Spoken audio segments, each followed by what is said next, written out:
think we could do that with the playground if we had enough money. Great answer today. Thank you. Other questions? Councillor Heidi Hughes. Hi guys, well done. That looks amazing.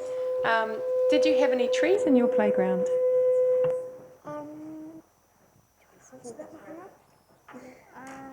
There's 4 that have been planted already. There's 4 that have been planted already, but I don't know about any more. We also thought that because the area where we live in Papamoa is a strong area for flax, that we could have used some of the flax that they took out of the community areas at Fashion Island. We might plant that around in the future. Any other questions? Excellent. Now, I'll just ask staff, where are we at with the process of redeveloping, upgrading this park?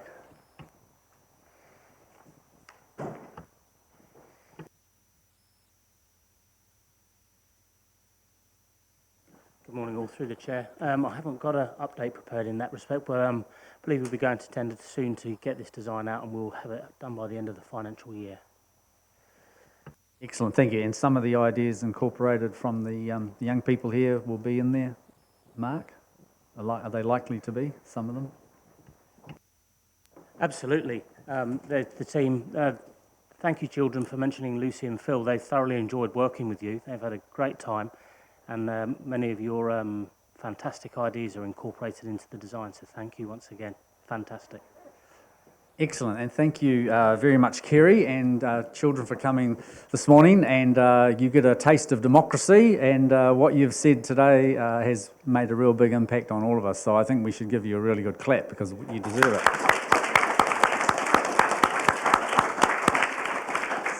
So thank you. And now you've got to go back to school, eh? I'm sure you'll have a great day. Thank you, we appreciate that. Okay, thanks very much, and thank you, children. Thank you. Our second presenter was going to be Coralie Nelson, but she can't make it today. So I'd like to ask Grant Azelby, who's the chair of Main Street Mount Maunganui. Welcome, Grant, and you've got 10 minutes, and we look forward to hearing what you have to say to us, and if time at the end for some questions. Thank you. Claire. Morning, Mr. Chair and councillors. Thank you for the invitation. This is a very good opportunity because we have a whole heap of new councillors who haven't had the stuffing kicked out of them yet, and there's a distinct possibility that after listening to the kids and me, stuff might get done, but I do not hold my breath, but I do believe in the tooth fairy. I've got a few things for you to ponder that relate to the Mount. The first one is the leaning pole of Melanoma Park. Now, some of you might not know Melanoma Park, but it's something you guys created in the middle of town that has absolutely no shade. So when you go down there, all you're doing is increasing your opportunities for cancer. In the corner, and Kelvin knows this because I pointed it out to him, is a pole that leans, apparently in abeyance to Malwell. The difficulty is it doesn't lean towards Malwell, and if Malwell knew about it, I think it would move from town. Mountie, that's the surfer statue that used to be outside the information centre. It actually belongs to Main Street. It's got to be placed where it's most visible, and council should not dictate where it goes. I'm supported in this because you compare the dictatorial attitude that council's having about placing this with the informal tent city which is growing at Arataki Park, where council seems to have no inclination to move them at all. Planting in the main street. The Mount, in case you haven't noticed, and there's a picture up there which will help you, is surrounded by the sea. You insist on giving us plants which appear to be left over from planting at Greaton, Matua and Bethlehem. They've all got flowers on them. They get changed 2 or 3 times a year. We don't want or need the expensive flower beds. Please put in coastal plants that don't require any changing. Blake Park. This arose as a result of the momentous cricket win recently. There's a lot of people that don't know that Blake Park is actually in Mount Maunganui and not Tauranga, and if you guys can help us explain that, that would be most helpful. Bay Oval is at Mount Maunganui. leads on to the entrance to Blake Park. For some reason known only to council, the state highway was ripped up and a whole lot of dicky-dy parking places and dents and bus parks and pedestrian things created. And in the process, there appeared to be an entrance to the park created. But that was misguided because I think it's just another one of your construction things, a bit like the car park over there that sort of gets started and never gets finished. It seems to me a simple job for someone to get over there and put the concrete in, lay the stones, do whatever, so that you can actually access the park. Council do seem to have this penchant for starting a project, getting 3/4 of the way through, and then forgetting to finish. While talking about finishing, can't you just give us a coat of paint and change the roof line to the toilets at Porotakataka Park? There's no need to spend $400,000 or $500,000 or $600,000 on new toilets. The ones in there flush, the water runs, they are well maintained. All they are is goddamn ugly. We are suffering at the Mount from passenger theft, and if you look at the overhead up there of the cruise ship, you can probably understand what happens. Folk on the cruise come off and they head towards the Mount Maunganui part of the wharf, where they are directed to many buses, and they go to lots of different places and we have no control over that. But there is nothing there that says to people that 200 metres away is a shopping centre. There are shops that are open and sell good stuff. Our retailers are saying to us that a lot of people come in there off the ships stating that they did not even know there was a village there. That's got to change. We're losing market share. The irony is they get channelled onto a bus that then comes to Tauranga, and having been in town one weekend, there's nothing open in Tauranga apart from the food places, so why the hell they want to come over here, I'm not quite sure. The May Street car park, this is a hardy annual. The May Street car park is first in, first served, and it doesn't hold many cars, but it's ripe for a 5-storey car park building. It's been talked about for a long time, and we think that you and us can do something about it. We could even find a sponsor who might build it for us on the basis that they get the income from it. Then there's no worry about fiscal propensity. We also have idiotic car park delineation in Mount Maunganui, in fact the whole of the Papamoa Peninsula. Some egg has gone out with some white spray paint and decided to put things in to guide people into parking. I sit in my office and watch this. Small cars can fit into most places, but medium cars can't, because no two car parks are the same size.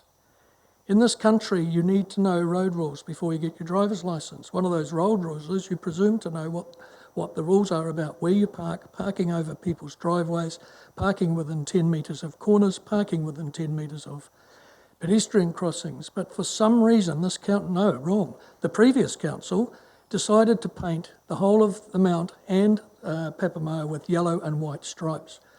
I woke up one morning when I was living at 246 Papamoa Beach Road to walk out the front of the house to find that overnight we have now got restricted car parking and yellow lines, the only part of the street that had them. And I understand it's because the person over the road couldn't see out of his driveway, but this was the opposite side, so I don't know what goes on there. Finally, at this stage, tidal flow for Ocean Beach. You should go over there one morning, Steve might know about this, and drive from Papamoa towards Mount Maunganui at about, 7:30 to about 9. You'll find that it's a crawl. And it's, sorry? Yeah, well, I've noticed people on bikes, not electric bikes, go past quicker. One of the problems is a lot of people go down there and then turn left into Gulf Road and then head to the roundabout and onto the bridge because it splits the traffic up. But there's very little traffic that comes from the Mount towards Papamoa, and I wonder whether we could not look at a tidal flow situation that in the morning all roads lead towards the Mount, and then of an evening we reverse the process and those same roads then lead to Papamoa. Those that want to go the other way, join the queue, go round the block. It's not as if it's very far. One last thing, and this is probably more for the administrators, where is our money? Council set aside $25,000 to better promote the use of Porotakataka. We've received 2 payments on invoice so far, but there seems to be some delay in the balance being made available despite invoices having been provided. Thank you for listening. Any questions? Thank you, Grant. That's quite a shopping list, but I think it's important that we hear your concerns. Councillor Hollis. Have you got any thoughts on where Mountie might go? Not yet. I know where I'd like to put it, but I'm in charge of a committee, and we need to have a better consultation program than we have at the moment. Being told it's going to go there, it's going to go there. The one at the moment is at the back of Porotakataka. What the hell would you do that for? Why not leave it where it is? You can't see it. Hi, Grant. I'm just wondering about the planting in the streets. Have you got good backing for that idea? Or, Yes, yeah? indeed, yes. We've already made overtures to council, but the irony is we make overtures and then you look out the window and they're ripping the old ones out and putting new ones in. And the other thing you folk don't know is when they do this, they revitalise the dirt by putting foul-smelling compost and stuff in there.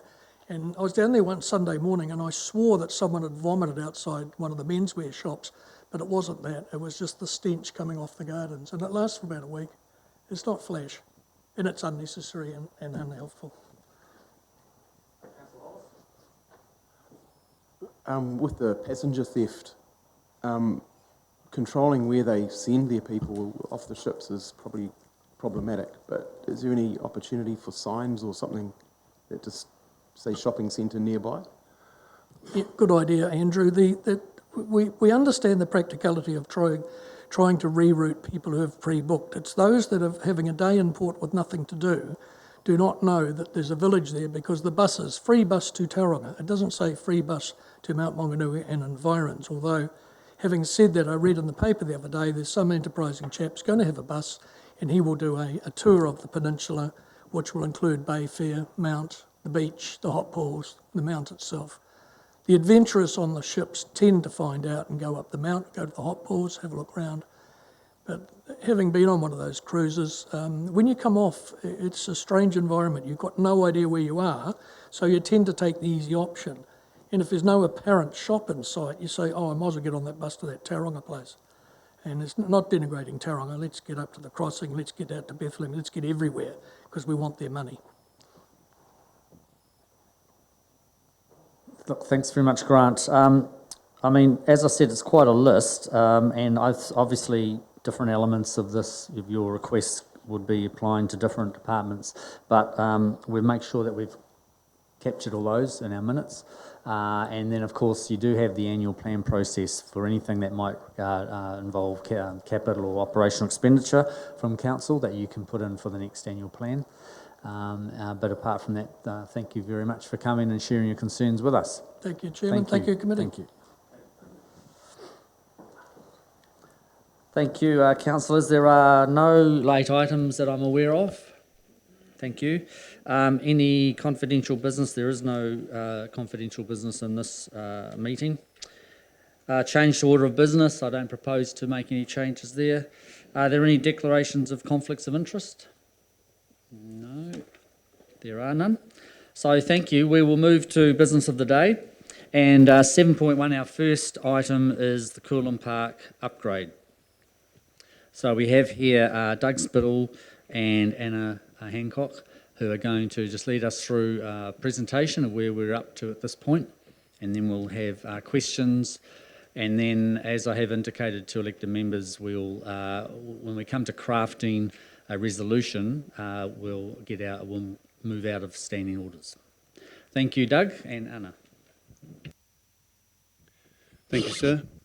And just on that last item, we are going to the AGM of Mount Main Street on the 16th of December with some photo montages of some options for Mounties, so we look forward to that discussion with Mount Main Street. Yeah, great. Just check this is working. It is good. So, Coolum Park. This is probably the third time that we've been here in this room discussing this in the second half of this year. Everyone loves Coolum Park. We've also had meetings on site at the Matua Bowling Club, at the university, and yeah, really enjoyed talking about Coolum Park and having occasion to visit it a lot. It's a great place, as you can see in that photograph there. So just a really quick reminder of how we got here, because a lot of the decisions around Coolum Park and such were with the previous council, and so it'll probably benefit just to have a look at this timeline quickly. So way back in 2007, this project, along with others along the Inner Harbour, were identified in the Harbour Reserves Management Plan.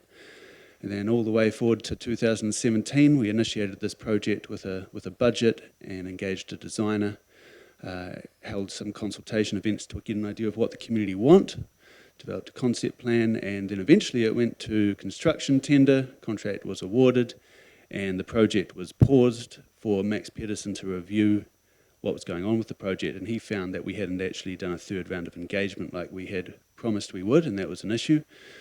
And so the council, in June this year, approved an additional fund for the project of an additional $1 million to the budget, and also gave direction for that third round of engagement to happen, and for that not to just be at the informing end of the spectrum, but to be a genuine engagement again with the community as to what they wanted. So that third round of engagement happened in October, November, after doing some polishing to the design to take back to the community with that additional budget now approved. And in November, there were 2 briefings with the councillors of the new council on this, so we're not coming in cold. There's a decent awareness of the issues at play with Curlin Park. So just a reminder that the key design moves that the designer that was engaged to work on this project came up with after talking to the community was to reinstate the coastal edge and beaches. That work's kind of been done with the seawall and sand replenishment. Improve flood management or drainage, connect the shared paths for cycling and pedestrian traffic through the park, consolidate the vehicle access, reinforce orientation and harbour connection, program the park spaces so that it makes sense, and reflect cultural values of Mana Whenua. I'll just remind Council of what the concept was that was taken to the community at the open day all the way back in April 2018. It showed, I think, 14 car parks. A lot of people said they wanted more car parks. The more recent iteration you would have seen has more car parks, but still we hear a lot that even more car parks again would be desirable. But I just wanted to mention that at these briefings that we had in November with the new council, we did also have the benefit of independent expert landscape architects. That was Brad Coombs from Isthmus. He's president of the New Zealand Institute of Landscape Architects, and he was there to provide his perspective as well. And just a reminder that he suggested a couple of other key moves to think about. One was to touch the park lightly due to the history and cultural sensitivity of the site, and also to really reinforce that view to the mountain and to the coast as a real feature. So just a really quick reminder of the Max Pedersen review. The finding of that was that the engagement plan was sound, but was not followed through, and that a third round of engagement on the final design plan didn't actually happen. It also noted that value engineering had occurred, and that reduced the scope of improvements. But a quote from that report was, "The reduction in scope does not affect the elements of the design that were most important to responders to consultation." So, but he also noted that given a third round of engagement hadn't happened, one cannot really speculate as to whether there would have been other ideas and feedback that would have been important to the design. So, and this was at a time when Max Pedersen also reviewed 3 other projects for council, and Poto Takataka, for example, a real feature there was that there had been value engineering, and the scope of what was delivered didn't actually match what the scope was that council had approved in the first place.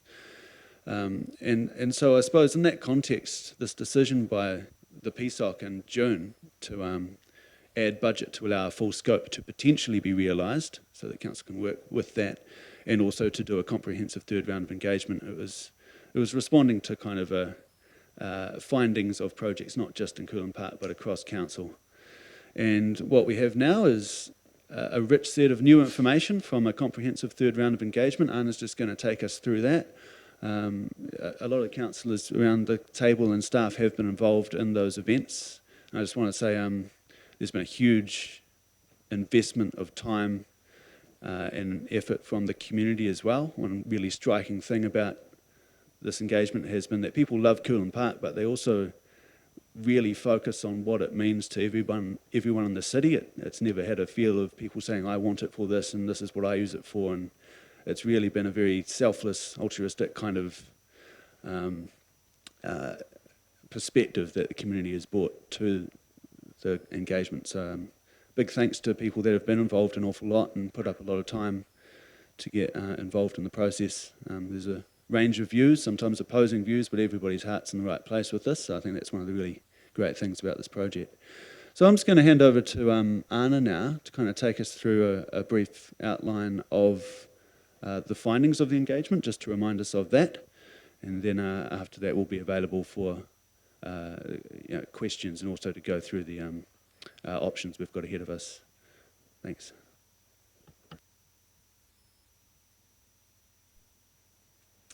Kia ora koutou. I'm just going to take you very quickly through the summary of feedback. I have shared this with you previously, so I will be brief. Hopefully you've had the time to review the summary of feedback report that was attached to the agenda. In there I've identified a number of recommendations that if we were to take on board engagement from the community, how I think it would be a good way to progress. And of course, I'm looking forward to hearing your views at the end after our presentation. So in terms of the feedback, we were asked by Max, by this council back in June to go out for a third round of genuine engagement to hear what people want for the park. And what we heard overall is 63% of submitters support the design, with some changes, but support the design. And that's with the location of the access way at the rear of the park. And a number of other items. Of course, people have got different ideas about what changes they want made. Some would like a great playground and some don't want a playground at all. So overall, there is, I think, reasonably significant support. It's 63%. That combines the people that filled out feedback forms and those that didn't fill out a feedback form but sent an email or there was a phone call or a face-to-face meeting and the feedback that they gave, and that's been interpreted whether they were positive or negative towards the project, and also there was 9% that were neutral or unclear. So as you know, we sent out 2,600 letters, we had advertising, social media, events, and you've seen this photo here from the open day at Curlin Park on the 26th of October, and a couple of the residents also shared their alternative design here, and so you can see their gazebo there on the right. There were quite a few people, probably 200 or so people that turned up on the day, so that was pretty good, I think. So we've received feedback from 465 people, and about 446 of those were through the template, either the feedback form or the online survey. So there's only another 25 or so who gave feedback that wasn't structured into, the set of questions. So as you've heard previously, we heard from a range of submitters, but primarily people over the age of 65. We heard about 3/4 of the submitters are from the Matua, Beretta, Otamuitai area, which is the area that received letters and also received the Matua moments. This is the feedback that came specific from the tick box in the form, whether it was the paper form or the survey. So you've got very satisfied at 30% and somewhat satisfied at 32%, and on the other hand, you've got very dissatisfied at 13% and somewhat dissatisfied at 10%. In terms of people's response by age, the age group that was most supportive of the design were the 20 to 34 year age bracket, and the people that were least satisfied with the design were in the 50 to 64-year-old age bracket there.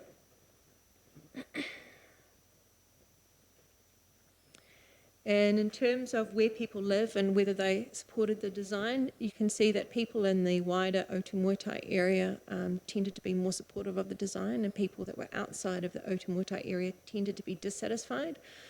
Some of that, those numbers are the kite surfing community, who were not happy with the design at all, and there are about 20 or so submitters from the kite surfing, who are kite surfers or part of that community, and a number of them selected very dissatisfied or somewhat dissatisfied. So that changes things a little bit because we've made some changes to the design since then.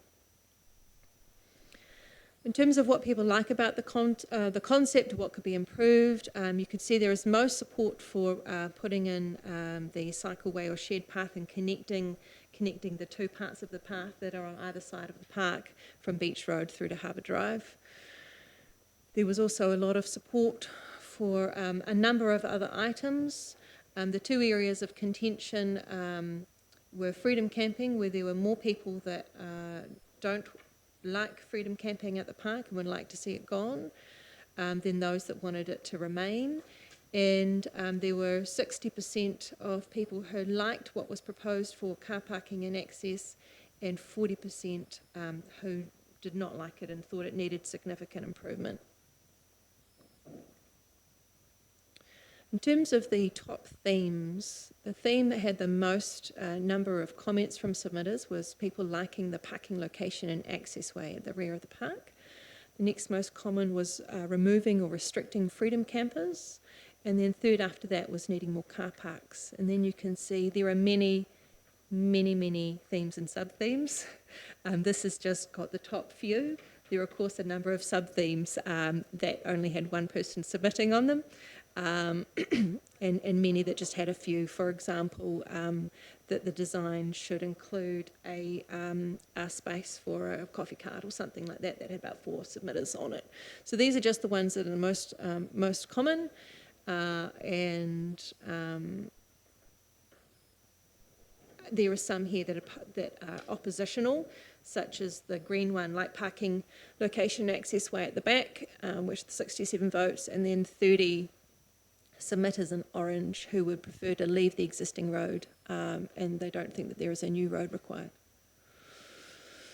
So I've got a couple of the quotes from submitters who have made comment on car parking, because that seems to be the location of car parking and access seems to be the one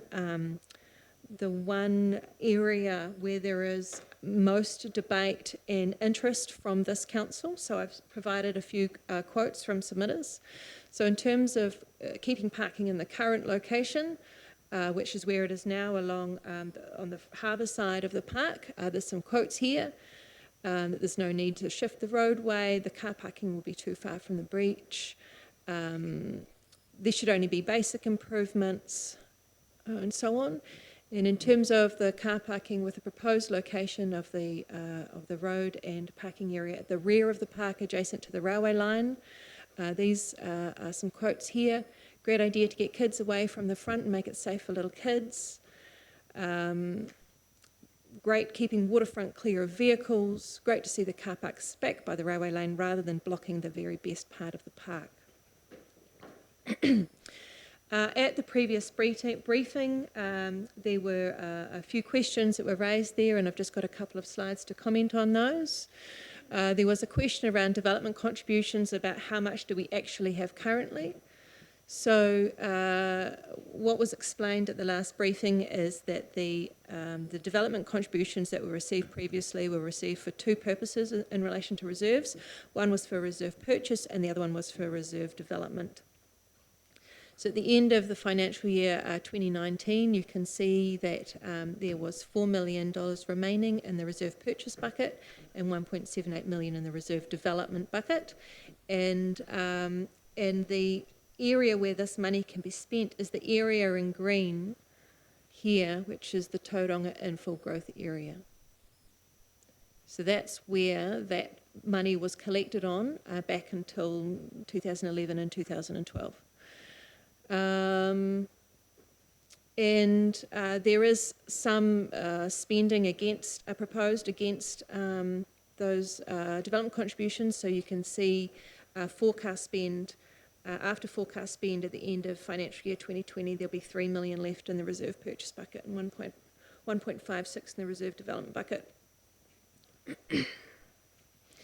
There was a question previously around the cycle forecast. So the modelling at the moment indicates that there will be 950 daily cycle trips from the sort of Otumoto area to the city, and that's based on 2026 population estimates. More modelling is required, and this number does assume completion of the cycle network. There isn't a specific model for the connection along the Harbour Edge versus Ngātai Road, but the cycle team is undertaking more work on this and expect to have more information available in about 6 months' time.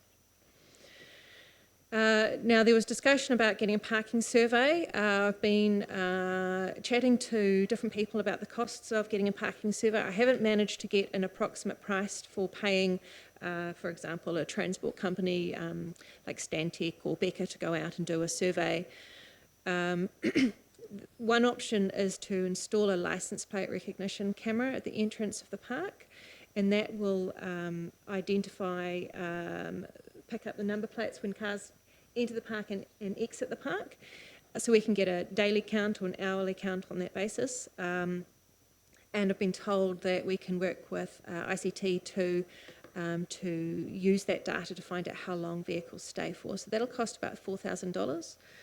Myself and Doug undertook a little parking survey of our own. So we went out, you can see every time we visited the park over the last few days and the number of cars that were parked at those times. So we've identified the number of vehicles at the headland. The first few days, sea lettuce collection was underway, and so the headland was less accessible for vehicles, and on one day it was closed, so you couldn't drive in at all.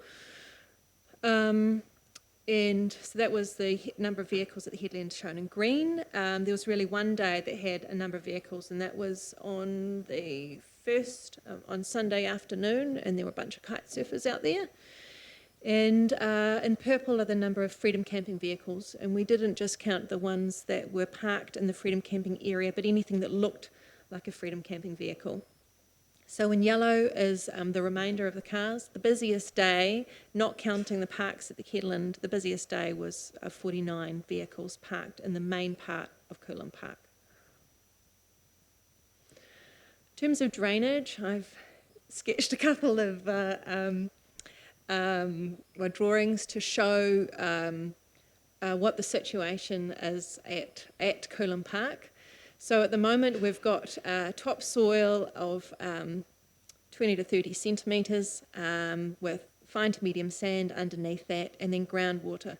And the groundwater depth changes depending on high tide or low tide. So you can see at high tide it's 60 centimetres under the surface of the grass. We met with Tiaki, the engineers, and also a council contractor who manages sports fields to talk about drainage on site and to discuss if we were going to do a bare minimum approach. That's something I'll go over a little bit later, to discuss what would we be doing for bare minimum. And there was definitely agreement on site when we had the contractor for sports fields and Tiaki about the things that needed to be done. So what we identified is that the sand drains really well. The issue that we have is that the topsoil is compacted, which means it's hard to get the water from the surface area, the grass, down to the sand. Once it hits the sand, it's fine. It's just getting through that top layer of topsoil. So restricting the cars and aerating the topsoil will allow the surface water to drain faster. And if we complement that by filling the existing depressions and to re-turf, there are some areas that are bare, there's no grass growing and it's very hard. So if we can uplift that, fill up the depressions, re-turf, that will also help with the drainage. Because it's a flat site, getting sufficient fall is challenging, and it's always going to be challenging. And the site is just the nature of its location. It's always going to be, it's never going to be great in terms of being a super dry site. Planted swales or rain gardens, and I don't mean rain gardens like the ones at Durham Street, but I mean a depression that the topsoil is removed, material that is looser is put in with plants that help absorb the water. That's what's meant by rain gardens. has higher rates of infiltration than grassed areas. And we asked the maintenance team at Parks about what serious flooding events have happened in their memory, and there was only one that they could think of, which was 2 years ago with a massive storm surge that ripped out the previous retaining wall, and Curlin Park was closed for 2 days. In terms of subsoil drains, to discuss that, they may increase the amount of in-ground storage and infiltration within trench areas. So that means in the area where you dig through the topsoil, that area may have improved drainage just where you've dug out that trench. It's hard to quantify the cost benefit over aerating the soil. And so we recommend, and speaking with the contractor for sports fields as well as Te Ake on site, we recommend trialling aeration first to see if that will work. One other thing is that I do have Donald here from Te Ake, so if there are questions at the end that relate to drainage, Donald is here to be able to speak to them. So in terms of design options, we've got the developed design option, which is what we've consulted on, which Resilio has prepared. We have the alternative design that John Little and Paul Clark have been working on, and they have been using it and doing their own consultation. And you also asked us at the last briefing to look into a do minimum option, and so I'm going to quickly go through those 3 options now. So in terms of the developed design, you've seen this drawing many times. This is the drawing that was consulted on, subject to 2 small changes, which is the relocation of the Petanque Court from over here down to here, and then some changes at the headland in terms of shifting the bollards back behind the sea lettuce pad, which is where they are currently, and shifting these bollards. I think they've been shifted a little bit east to allow a little bit more parking in that area. Based on the feedback, here are some of the changes that I would recommend to proceed with if we were going to proceed with this design. To have a minimum of 50 car parks, to reduce the quantity of ground planting, include a substantial playground upgrade, prioritise the headland and relocate the Petanque Court. Those 2 have already happened or are underway. Provide a location for a coffee cart or food truck. Not everyone is in agreement on that. Some people think that the generator makes a lot of noise, but that's still something. There were people that supported that. That we include accessible design features or universal design, and that we include an additional barbecue, more picnic tables and seating than current levels. I have sketched, this is not the designer, this is me drawing in PowerPoint, a possible way for how you could provide 55 car parks in the park. This, of course, is subject to detailed design. I am not a designer. And it is also subject to, it is also subject to being able to get a lease from KiwiRail to use this little bit of land here, assuming there is enough room. It looks like that there is enough room from GIS, but again, I am not a designer. So alternative design, this was the design that Resilio drew up that reflects what Paul Clark and John Little drew. If we were to proceed with something like this design, Brad Coombs at the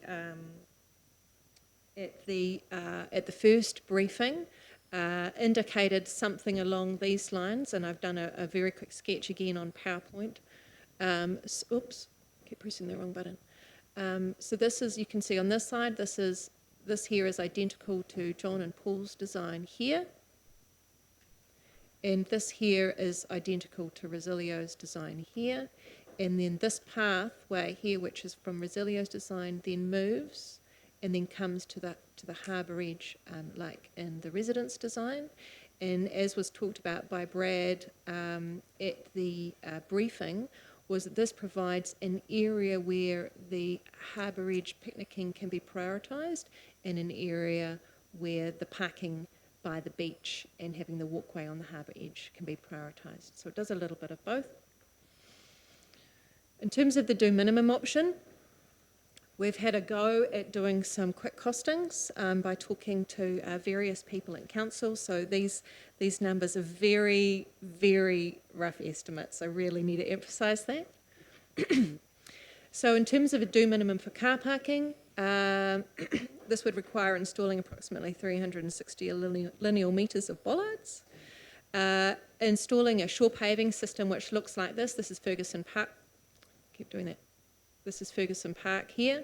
This shore paving system, and installing that under the tree roots. And so if we did that for approximately 360 square metres under the trees, and then added a contingency, that comes to about $80,000. And you can see here in this design, this is basically status quo plus adding bollards all the way along the edges here to stop cars being able to drive down onto the beach and so on. And the area for the shore paving is the area from here through to here, roughly. So that provides some car parks under trees. It doesn't change the existing bollards down at this end of the park. In terms of the do minimum, this was what was discussed by Te Aki and Council's contractor on site, to keep cars off the grass, maximise surface infiltration through aeration, returf hard-packed areas, fix the grade of the grass swale on the rail side. And if I go back here, at the moment we've got two grass swales. One is here and the other one is here. And the grade here is a little bit lumpy. It goes up and down a little bit. So just to regrade that a little bit, just to make it nice and smooth and to help water flow. And to fix the outlets. So at the moment there are two outlets. There is a pipe that goes under the road. There's a large deep depression there, and then there's a pipe that then goes and connects to under the retaining wall, and there's a gabion basket on this side. On this one there is no gabion basket, and that's because when this drainage work was done, it was a temporary fix because works were going to begin on the upgrade in 6 months' time after this was done, and so that was all going to be done properly, and there were going to be some changes, which is why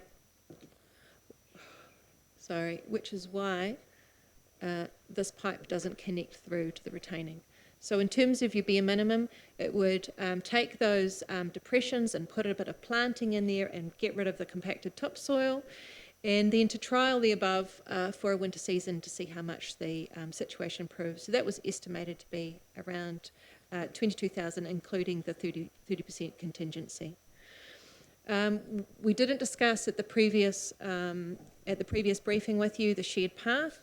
I approached the cycle team about what a do minimum approach for the shared path would constitute. They said just aggregate would be fine. They prefer the width sort of 3.5 to 4 metres. So that's been calculated to be about $45,000, including that 30% contingency. And that if we were doing the bare minimum, that we would need to also include some traffic calming along the existing road and some sharrows. And you can see there's a sharrow there. But there would be safety issues at the intersections here and here. So in terms of a very loose cost estimate for a do minimum approach, we've got the restrict or managed car parking. That does not include chip seal or gravel or asphalt or goby blocks for under the car park areas other than the shore pave system. So that's still allowing cars to park on the grass. Also improving drainage, putting in the shared path. I've put in an approximate sum there for upgrading the playground. And that comes to, without identifying any additional furniture or trees or anything, that comes to about $400,000. So that basically sums things up from me in terms of the three options that we have, and we'll look forward to answering your questions. I'm going to hand this back over to Doug now. So thank you.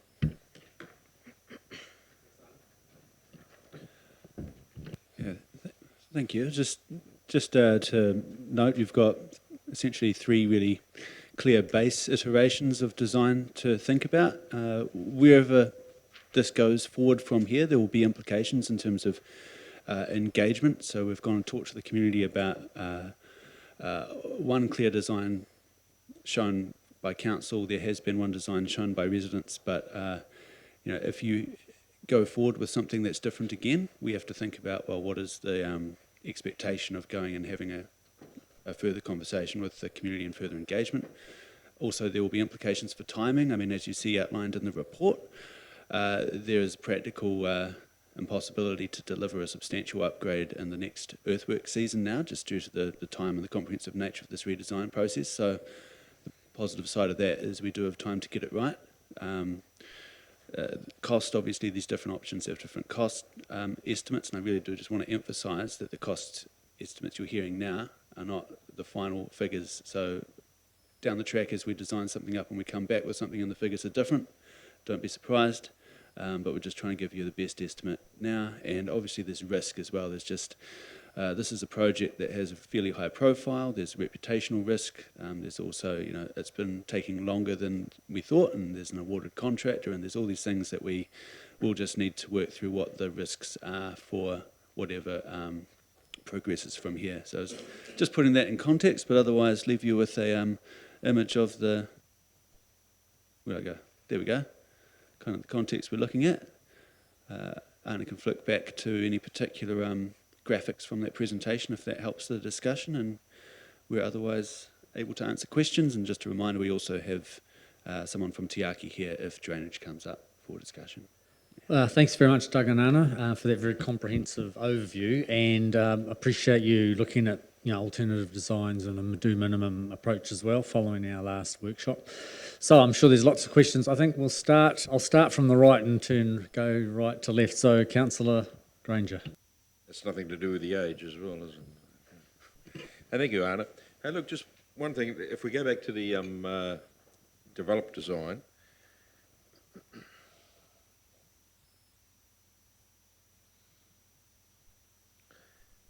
perhaps bring the one up that shows you coming back into the Kiwi Rail area there to cater for some. Any reason why it's just that particular area, not further along as well? It's wider at that end. I think just drawing on GIS and measuring on GIS, this distance here is about 2.5 metres, and then over here it gets to about 1.7. So the width of a regular car park is 2.5 metres. Okay. Perhaps it's very approximate. Perhaps what I was searching for here, and I think we discussed it before, is why couldn't we on both sides, because you can actually travel around and back again, have angle parking, and that way we could create quite a few more car parks. Is there any reason for that? The reason why perpendicular parks are shown instead of angle parks is that when you drive into a perpendicular park, you can exit back out. So if someone was to drive in here and then to park into a perpendicular park, they can then exit here without having to drive around the roundabout. If you provide angle parks here, it means that every person that comes into the park has to go all the way around before leaving. That's the main reason.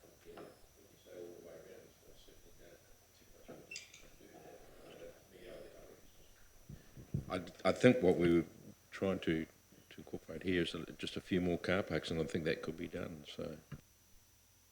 So that may be a moot point, Councillor Granger, if we don't ever go down that track, but fair enough question. So other questions, Councillor Hughes?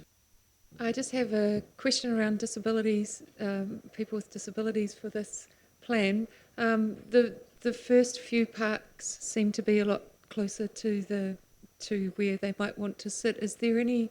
How do they get from there to the park to sit down in the park? Do they come back out on the road, or is there an opportunity for the path to connect up so that they can get better access? Sorry, Heidi, are you talking about these parks here? Yeah. Please recall that this is something I just quickly drew on PowerPoint. This is not the design. Yeah. This is me just doing a little sketch where I measured out the shape of car parks to show how we might include additional car parks. If we were to go with something like this, the designers, I'm sure, would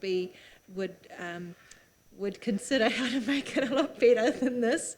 And if there were requirements, for example, to have a pedestrian access from here, we could do that. That was in a previous design from them.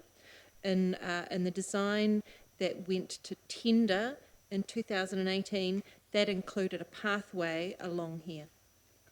Right, I guess I'm just thinking in terms of putting it back to the designers to make sure that people with disabilities aren't disadvantaged by having the parking at the back. Thanks. Sorry, there are 3 mobility parks here. Great, thanks.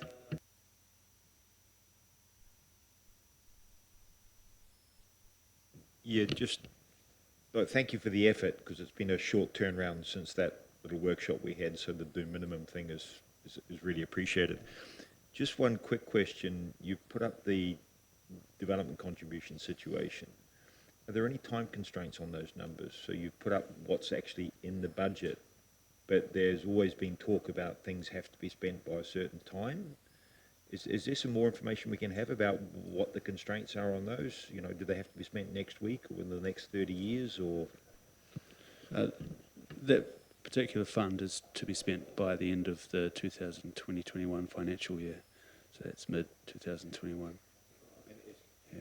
Is that both because there's 2 amounts, that's both amounts need to be spent by that time? Yes. Thank you.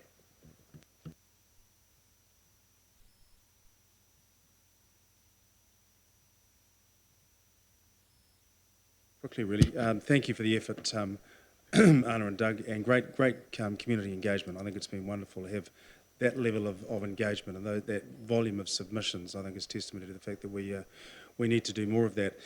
I just wanted just a quick question on the new design slide where you had a list. There was a thing about I won't find it now. Substantial playground priorities headline, providing location. Yeah, the accessible design. What does that mean practically?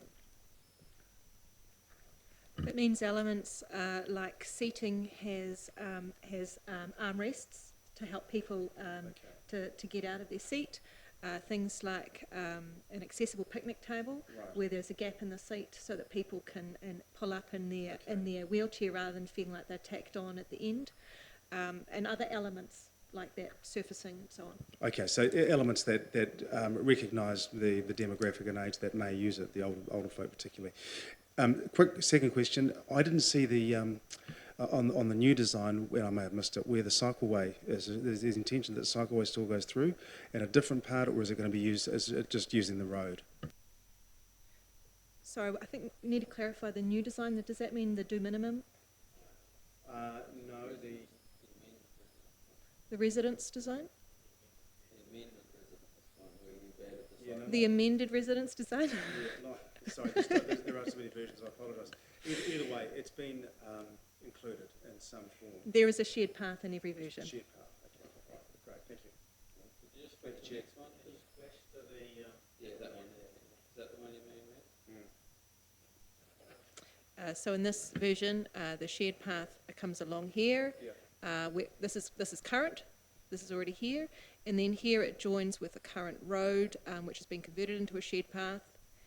It's not available to cars, and then in this design, then there would be then the path would then connect across to the harbour edge, and then follow the harbour edge along. Okay. Thank you, Chair. Can you go back to your amended original design where you, that one there, that one there. I'm just concerned about how, if that's where all the parking is in the park, how you stop that becoming a pretty busy road, because people tend to park, they'll go looking for a park, they'll always go right round to find one. If it's a busy day, then they've got to loop around and go back again, and they'll probably try and come back again, look for another park, see if someone's leaving. You've got cars backing out and stuff. How would you address the traffic issues in that design? I think the more car parks you provide, the busier it will be. So if we provide 100 car parks, then it'll have more cars, and if there are less car parks, there will be less cars. Very good answer. Just also through the chair, I think that problem exists with the road realigned here or the road where it is in the middle. It's the same problem. We discussed about having, because we can't do anything very quickly anyway because of the construction season, we do have the opportunity of observation through the summer for some more data for us, which was discussed at the workshop. And potentially we also have a winter where we can observe maybe a little bit of minimal work, but we can then observe what the water does and decide whether we then use rain gardens where we see it pooling or whatever, or the aeration as you're talking about. Did you investigate what the potential costs would be of being able to have cameras set up to observe the park through the summer? Maybe Paul might offer his place as a mounting place for a camera, GoPro or something, so we could, I don't mean the license plate recognition camera, but a, something that'll view the park and be able to observe how people use it, how many cars are coming in, where they're parking, that sort of thing. I think that was what we generally discussed in the... We have already got a CCTV camera available to be installed, and the purpose of that was for monitoring behaviour. And the reason why we haven't installed it is because we need to be clear where we're going to install it, and we don't want to be making changes after installing it, so we were going to wait until the design has been finalised and then install it either after construction or someplace that isn't going to move during construction.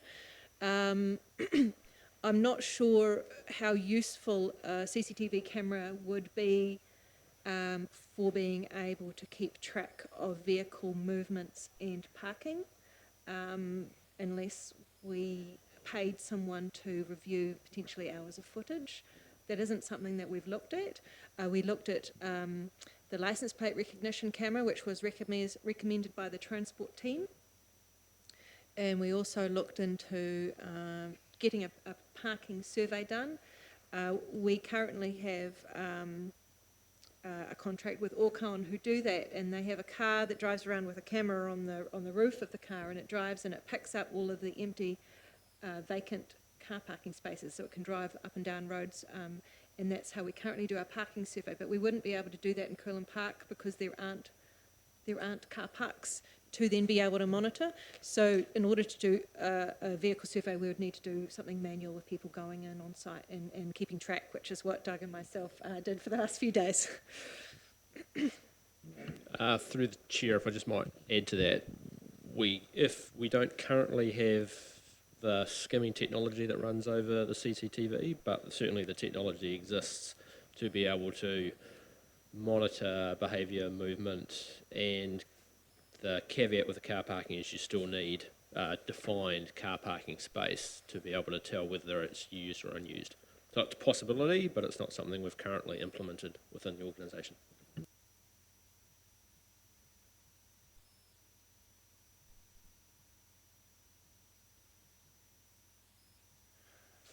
The number one problem that comes up with this park is parking, and just looking at the data there on a fairly unremarkable Friday, there's 50 odd people, and even on a not too wet Saturday, Sunday, but it wasn't a great weekend, there's still a good number going there certainly on the Saturday, which is probably the kite surfers, but still, this data doesn't include a holiday or spectacular summer or anything like that, and I think that a car park the one that had 100 car parks in it plus the overflow onto the headland is probably going to hold people from driving on the grass. People will park wherever they can fit, and that will include the streets around over the weekends, over summer, and I think anything that's too small with car parking is going to be a fail. So anyway, those are just thoughts. Thanks for that. Councillor Morris? Okay, that's cool. Okay, so what I propose to do now is that we will move out of standing orders and have a general discussion about how we think we can collectively move forward. Otherwise, we're into the, one person speaking. So Councillor Morris is moving that we get out of standing orders, seconded by Mayor Tenby. I'll put that. All those in favour say aye. Against, carried.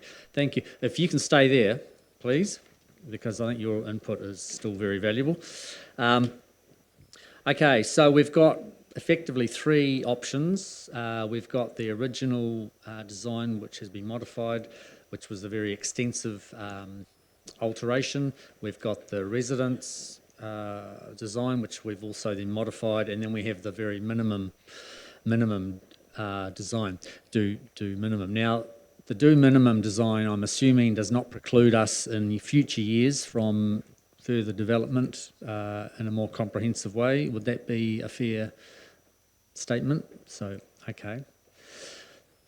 So, who would venture a proposition in terms of moving forward? Because I'm happy to if no one else does. Yes, sure. You sent us an email a couple of days ago with some ideas there, and a list of bullet points there: improving drainage, retaining, and so on. I wonder if that's helpful to just go through and just see what the discussion is around that. Sure. Well, I'm happy to do that. And just for members of the public, I put together a few bullet points of what, in terms of outcomes. So we'll put that up on the screen, and then we'll also look, I think, at the very real possibility of the do minimum options as well, because I think there was some merit in those. So, Jenny, if you can put those up, thanks.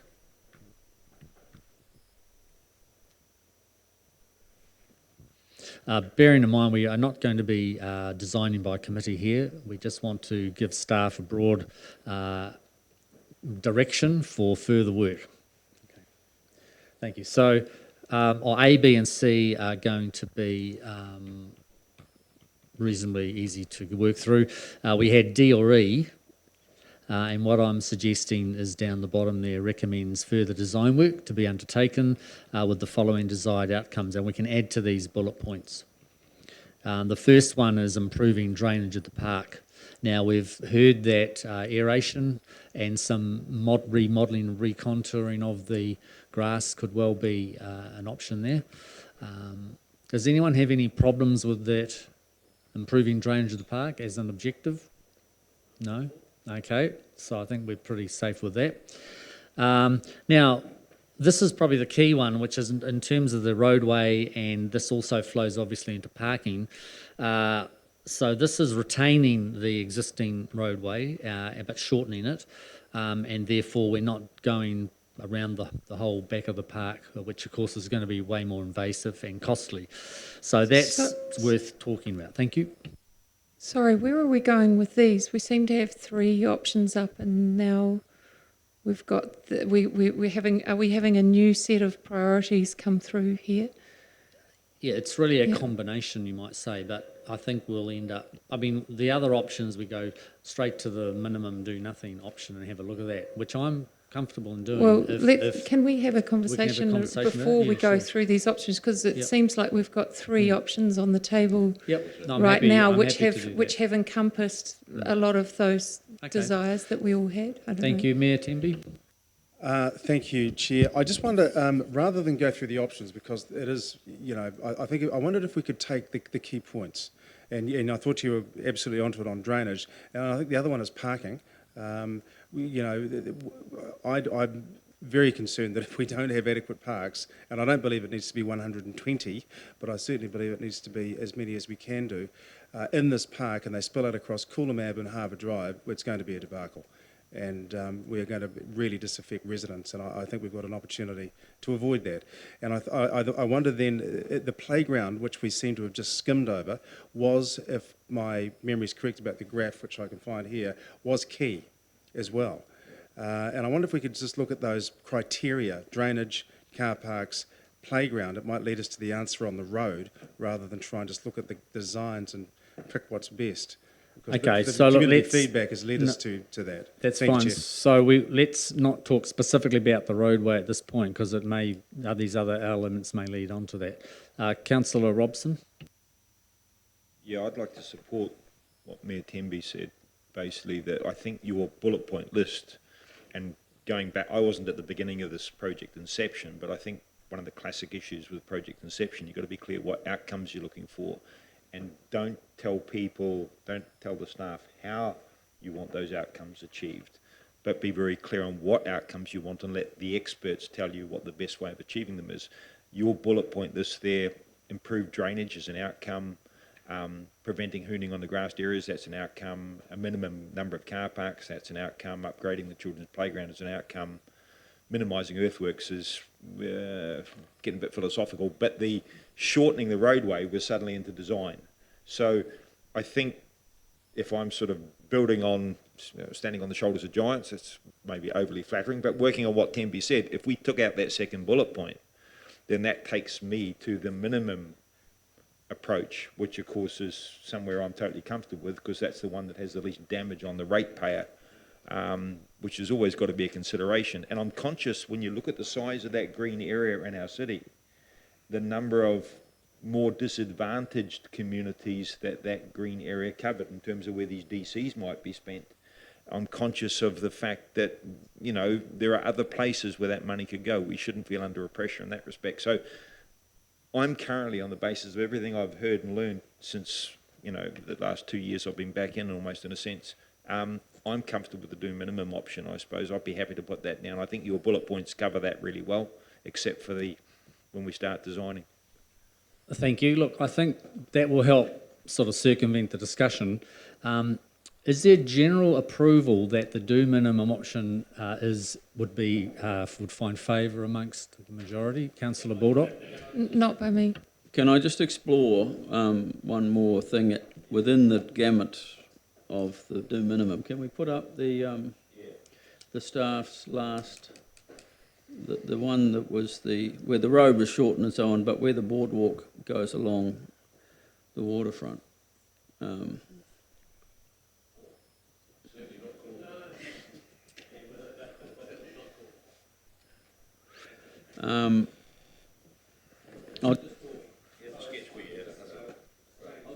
I'll talk and ask a question really while you're finding it, but like we can't do construction, we can't do major things without waiting for a construction period, which would be way post Christmas 2020. But is the boardwalk or the shared pathway, is that sort of thing still feasible along the edge there within the next 6 months, or is it out of the question as well? Yeah, I should clarify that in terms of a comprehensive upgrade, like the scale of change that was proposed in that developed design, what was originally going to go to construction, that's not achievable now, but basic stuff at a smaller scale, we can certainly look at what is achievable, including, you know, deaerating the soil and putting the do a minimum kind of scope, and whether that pathway, whether it's a hard surfacing or just a aggregate kind of treatment for the pathway, we could go and look at whether that is deliverable within the next, this coming earthworks season. The one just currently in. With that, for me, with that caveat, that possibly we might be able to look at that, the walkway path and the shared cycleway pathway being doable if staff saw it being an addition as a part of a do minimum. I would share similar thoughts to Councillor Robson and the Mayor that, you know, we're kind of where we should land, I think. Then can we just have the do minimum up? Thank you. That one there, yes. So it would be the do minimum, but with the addition of the aggregate, shall we say, cycleway, shared pathway. And of course, bearing in mind that's beyond, most of that is beyond Coolum Park itself, right? That one there that you've got, that's an addition to on the park itself. Can we just bear in mind that there's 950 users of this shared path? It's an aggregate shared path we're talking about, and there's going to be lots of children, etc. Councillor Rob? Yeah, I think that might be a significant overclaim, the 950 users. My understanding is that's the forecast in about 5 years' time for the total number of cycle trips from the Otomodai area in. And the point that I made when we had this discussion is that if you're commuting from the Ngātai roadway coming down, you know, you're going to come down Ngātai Road. You're not going to take the scenic route through the park, possibly if you're a commuter cyclist. So I think this is to me a bit like, you know, we've got alternative routes here, and I wouldn't over-focus on that, but I think the 950 is everyone, all the cycle trips out of that to, and that's not the number we've got on here. It would be good to know the number, but I don't think it's 950. I don't think that's what the 950 stood for. Concur with Councillor John, the Mayor, Councillor Larry. Let's look at that path not being an aggregate path, which is out of keeping with the rest of the waterfront there. Should be a hard, solid, or even a boardwalk, but I concur. Happy. Thank you. I just wanted to clarify my suggestion of looking at the playground, car parking, drainage and anything else to lead to a roadway wasn't the do minimum option necessarily. I didn't want it to lead to that consequence or that outcome, and I would remind us all that that Coolum Park is a destination park, and we should bear that in mind. So it wasn't necessarily to lead to the do minimum option, but it was to make sure that those key amenities and in the case of drainage issues have been, you know, fully accounted for. Thanks, Chair.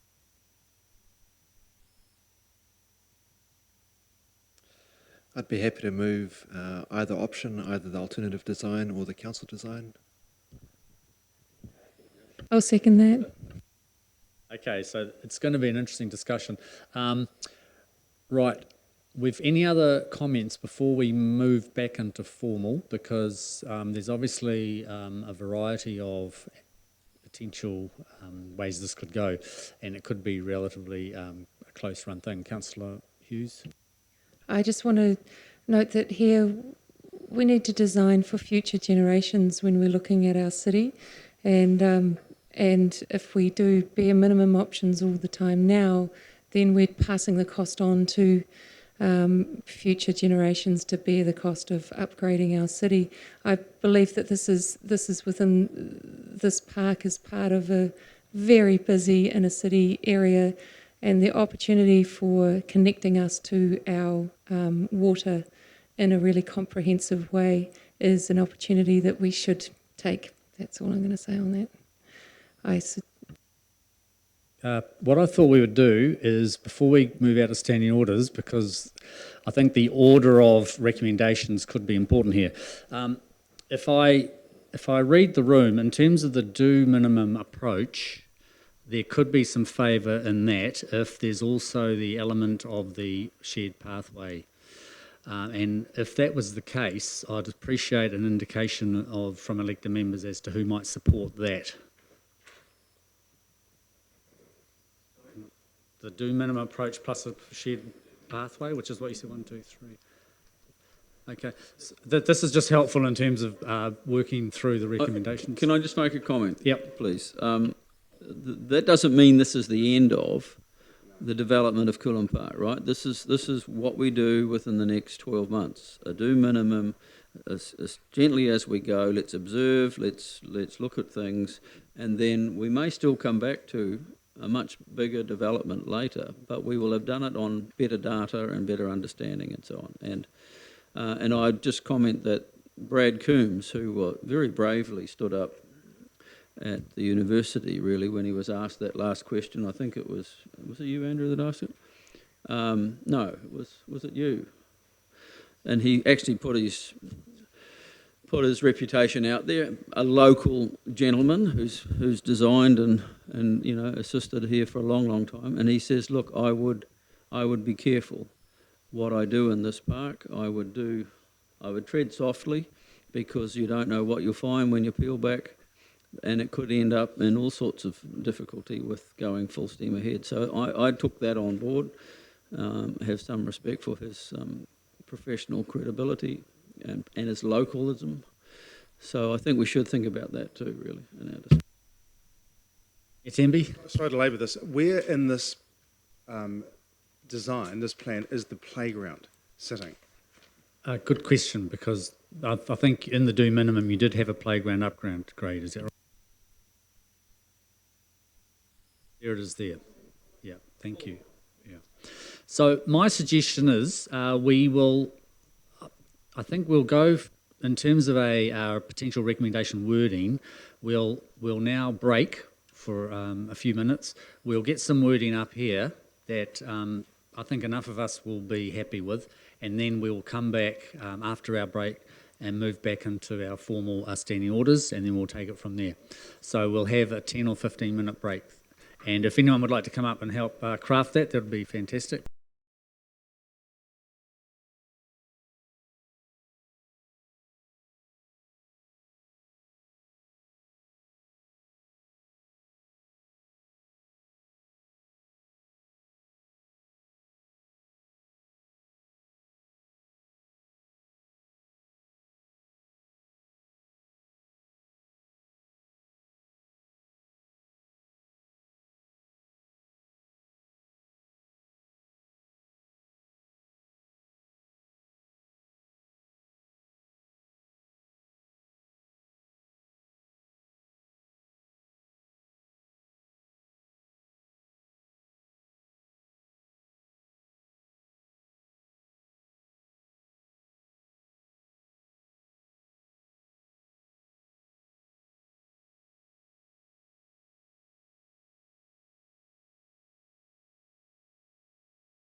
Just wait 30 seconds for Councillor Baldock.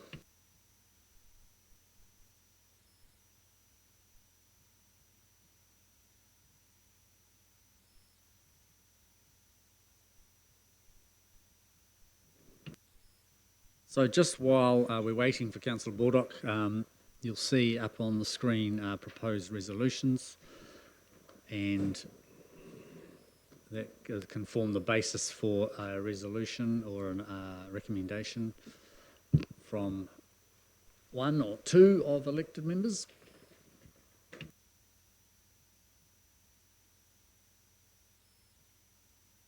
Just for the benefit of those that might be at home watching this, A is receives the report, Coolum Park upgrade. B, receives the community engagement report included in attachment A.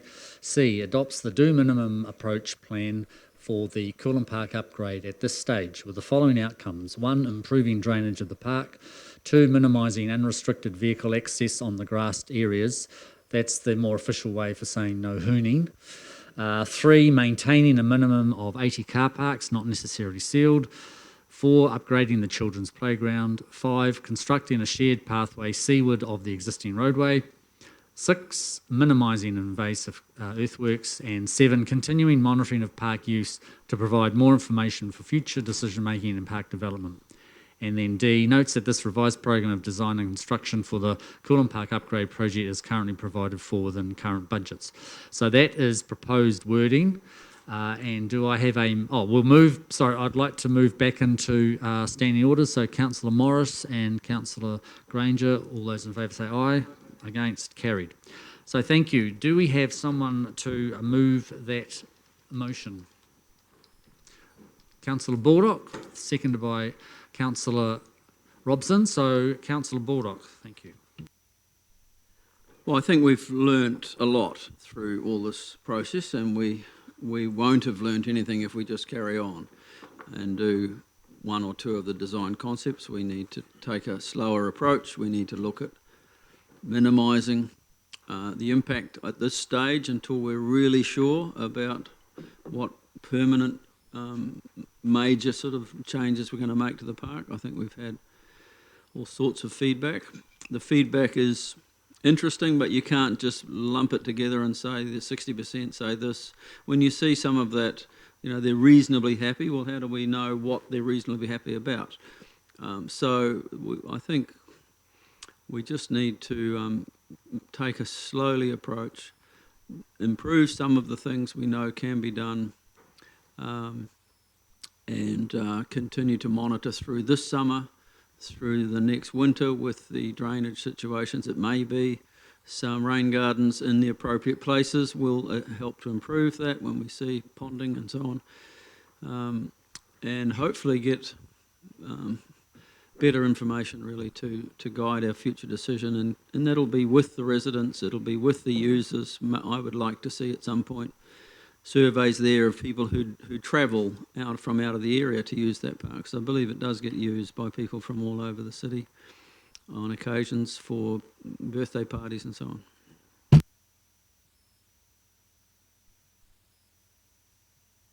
Speak for the motion, Mayor Temby. Thank you, Chair. Look, I think this is a great decision, and I agree with Councillor Baldock that there's abilities to augment this later on.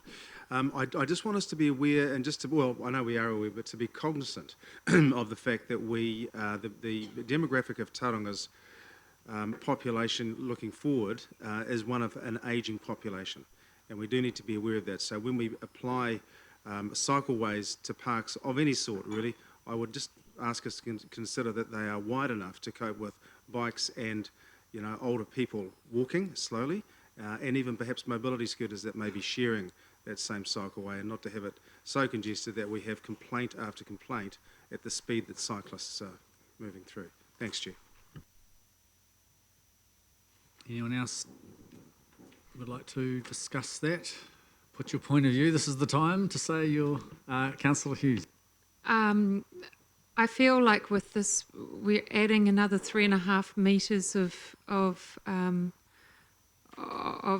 roadway basically to this, as well as we've got a lot of roadway at the moment. I feel like by doing this, we lose the opportunity to look towards our future. It's a real shame that we don't already have the vision in place for this city, because I think we need to look forward as to what we want to aspirationally achieve as a city, and we don't want to be car dependent. We already know that, and we know that we're going to have more dense populations, and the ability to have these beautiful park spaces that allow a calming and a place to enjoy nature and enjoy our waterfronts without worrying about big hunks of metal driving around in front of us is a massive opportunity. So I feel like by doing this, we lose that opportunity in the time frame that we have to do something that's really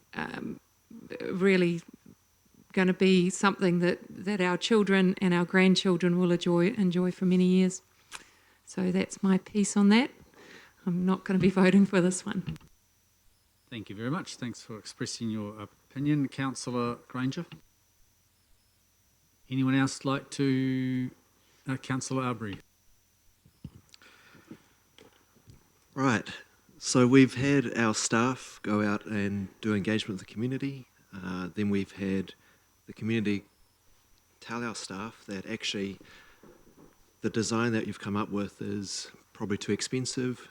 We're going to propose a do minimum option. And then other parts of the community said, well, actually, we don't like that do minimum option because that's unsafe for our kids. And we have residents here, or a resident here, whose family actually gifted the park to Tauranga City. So I suppose the point is that resident group, they went through the process of do minimum backwards and forwards with residents and adjusted their design so that it was safe. So staff engaged with that group as well, and eventually we landed somewhere in between that wasn't the council design, but it was closer to a resident's design. So I feel like we're bulldozing the process, we're taking community engagement out of the community's hands, and a group of 6 is voting against what we've been told the community wants. So, I mean, of the residents I talked to, I think not one of them was keen on the do minimum approach. That was just now. So I'm not sure that we're making the right decision here. And I don't think the do minimum will land much, far afield from Paul's design. So my preference would be, go for the do minimum that the community and Resilio and our expert landscape architect suggested we should go for. Thank you. Any other discussion? So you go, Councillor Robson. Yeah, look, I think there's some good points made by both Heidi and Jaco. I think that the lack of the vision thing is a valid concern. My concern, of course, with visions is that they're too often unaccompanied by things like plans and budgets, and as a result, they wind up delivering something that no one's happy with, or we run out of money halfway through trying to address everyone's vision. But there does need to be a more sophisticated approach taken to planning the amenity of the city. I think one of the interesting things, picking up the engagement observations by Jaco, Councillor Arbery, was that we've been in this process a very long time, but it's amazing how much information we don't seem to have. No parking survey done. At this stage, where are we? It reminds me a little bit of the Marine Precinct, where we sort of headed into something without determining what the requirements were of the black boat fleet. We didn't do the basic data collecting groundwork across the thing. We were more driven by the vision of the Marine Precinct than by the starting point. And I'm always an advocate that any planning you do must start with where you are. You must have a firm foundation before you start dreaming. And in that sense, I'm not uncomfortable with what this does, because I don't think it creates an impediment to further improvement. And what it does do is it provides and preserves a certain amount of financial resource for that further improvement, so we get it right. As I said, when someone found the $1 million down the back of the sofa, just because you find $1 million down the back of the sofa doesn't mean you've now addressed your issues. There may be better ways of spending it. So I'd like to thank the work that's been done by the Chair, by Councillor Baldock, by the observations of the Mayor, and I think some comments from some of my colleagues. I think this is a sensible way, incremental way to move forward. It doesn't stop us delivering the dream, but it stops us delivering a nightmare. Thank you. Well said, Councillor Robson.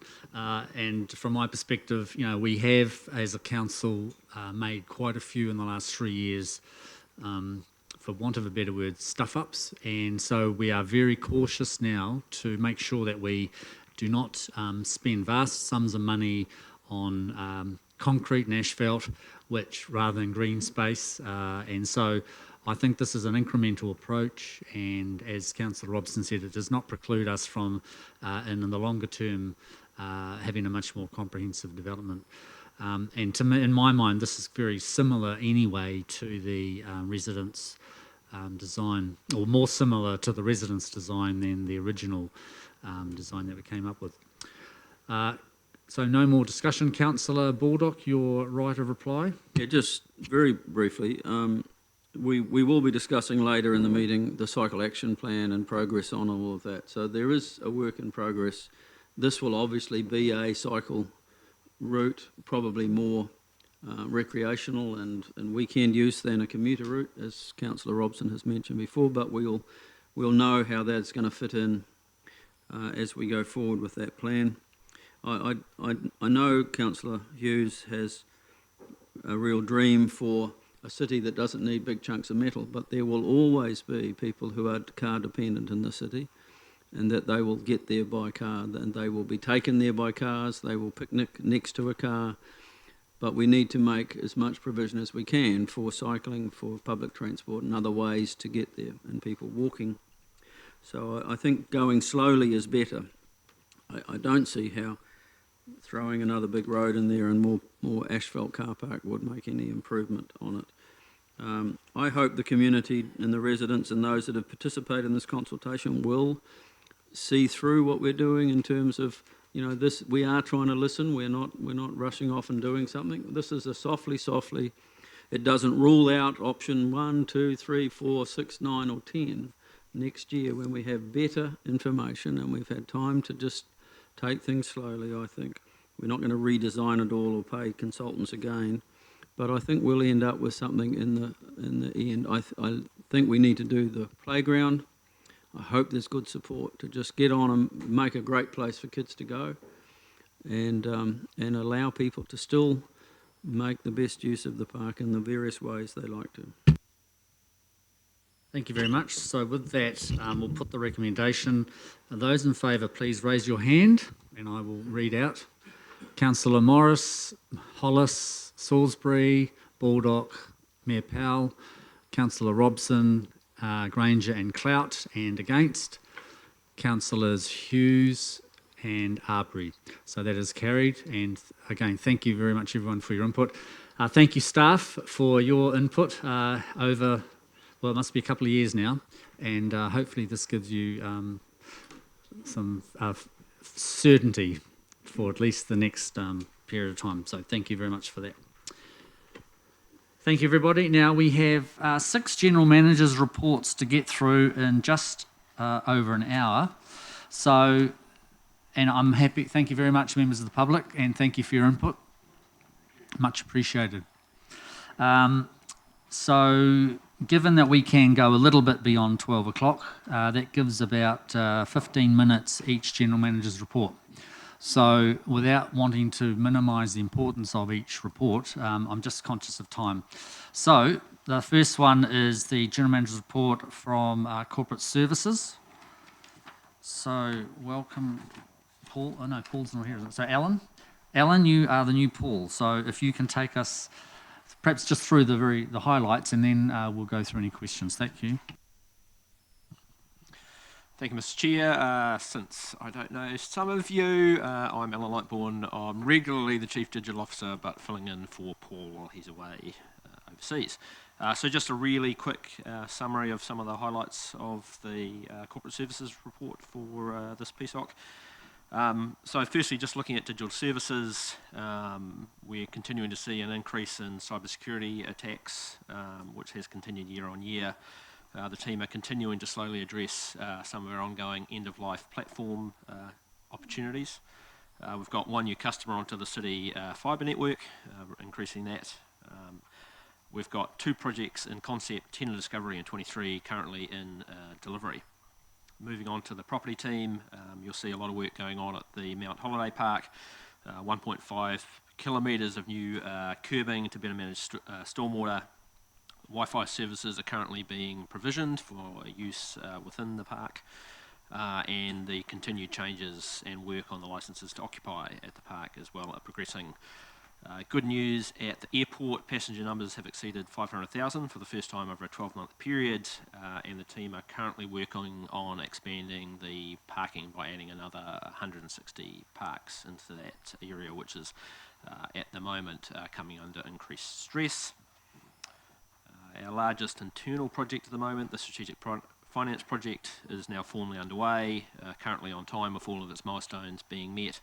And we're seeing, really positive engagement within the organisation of that change. I think one thing that was especially pleasing was to see a note from the Chief Executive of SAP to our organisation providing some positive feedback about the culture and the attitude of the team, and how well that our team were performing, taking on a task which is fairly large and high pressure.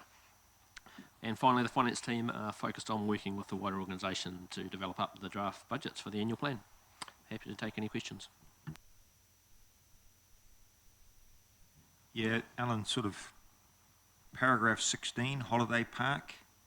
I know the chair is also aware that there's at least one user down there who's interested in understanding the business case, the claims about substantially increased revenue and one assumes less costs as well, or some better financial outcome. Would it be possible to circulate to elected members? I wasn't part of this, so I did put in an informal request last triennium for some information in this regard, but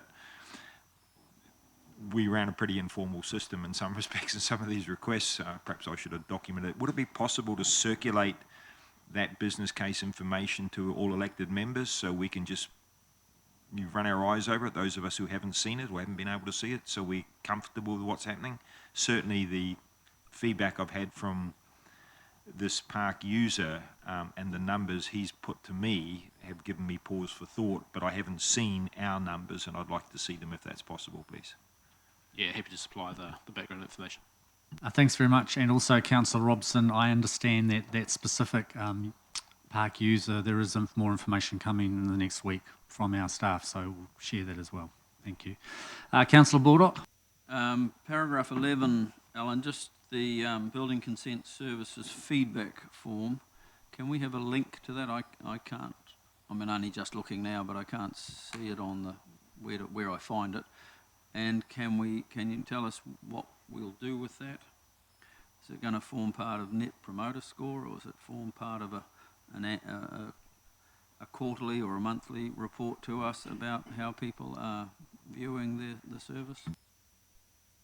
Yeah, so the form's been in place for some time. It's in addition to the NPS process that we use across the organisation.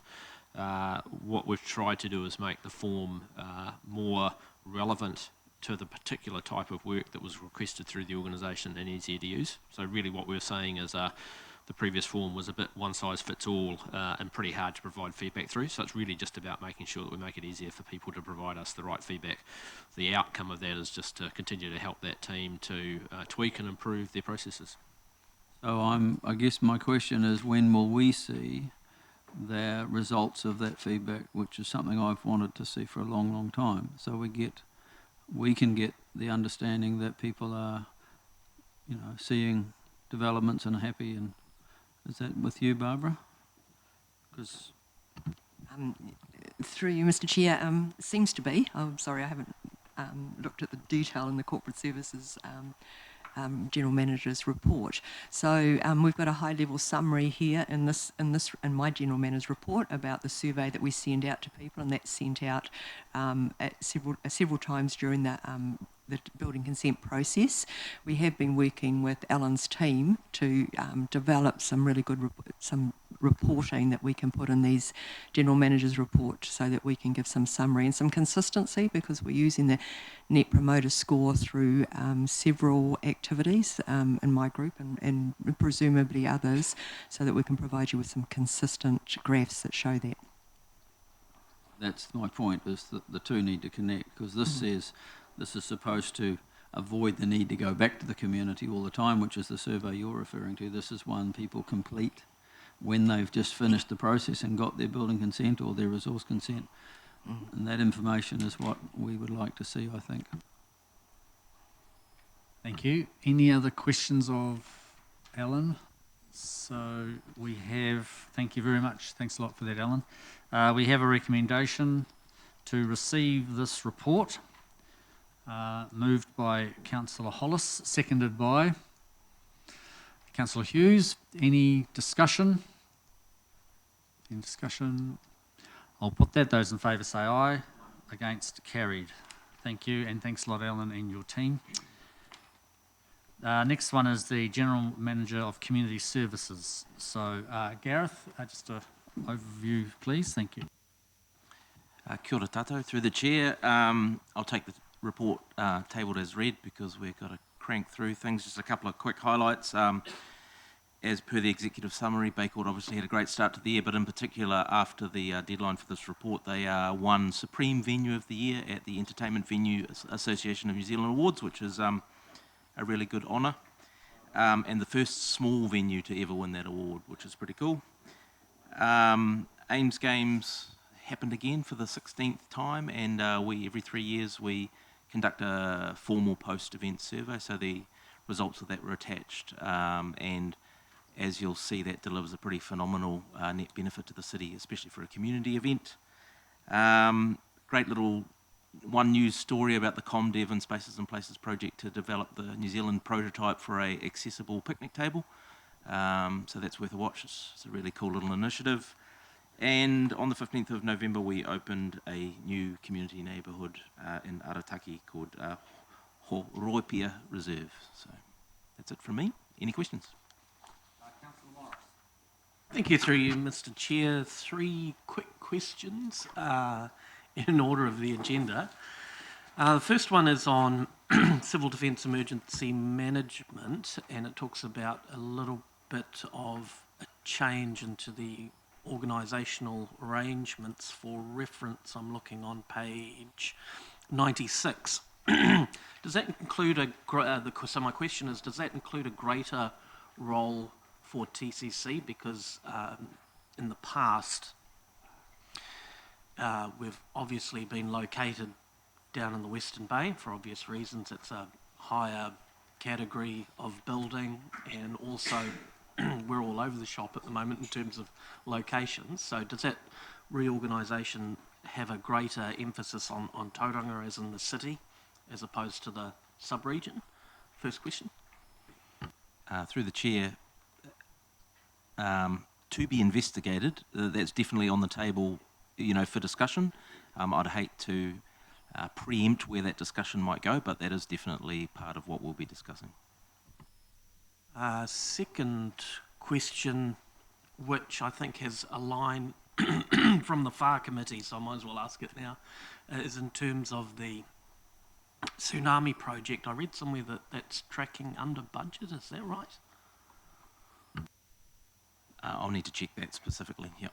Last final question from me, page 100, there's the security camera footage of the playground down the on the waterfront there on fire. And we got an email circulated to us on that, or I think it was the press release and then an email circulated to us as well. Can we get that fixed before March? And secondly, question is, there was mention in the press release of us talking with our insurer. Can we not self-insure playgrounds? Are we big enough? I'll need to check the insurance question, but we are pulling out all the stops to try and get it repaired sooner rather than later.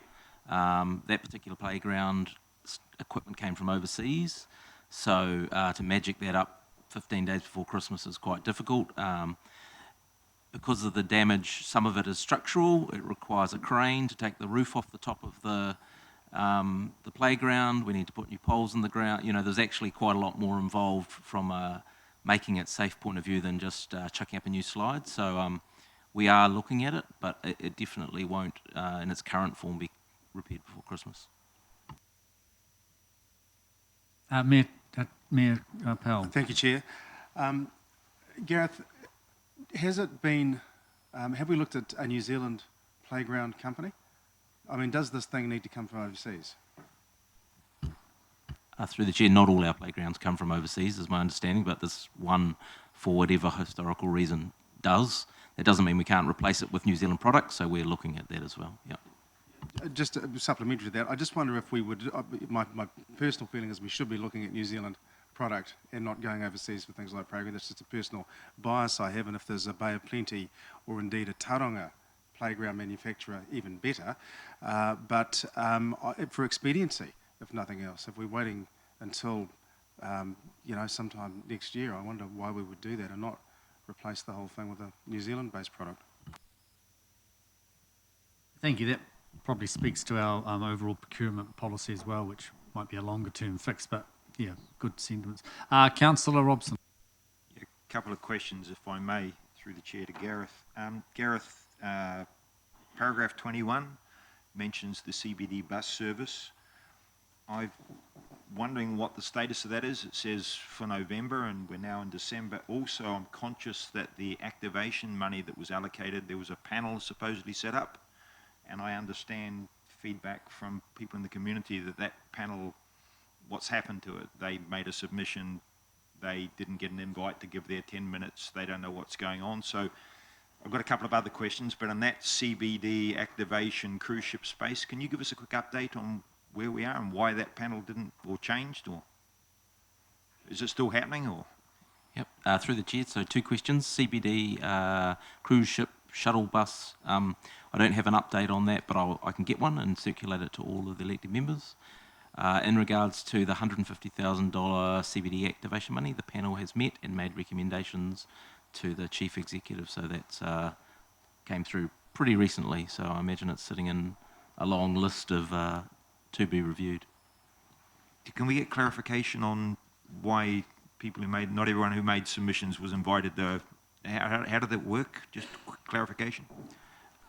Expediency, so to try and move it through as fast as humanly possible. Okay, well, I think we need to be careful about use of that word if it's not accompanied with good communication. But I'll move on to a couple of other questions, if I may.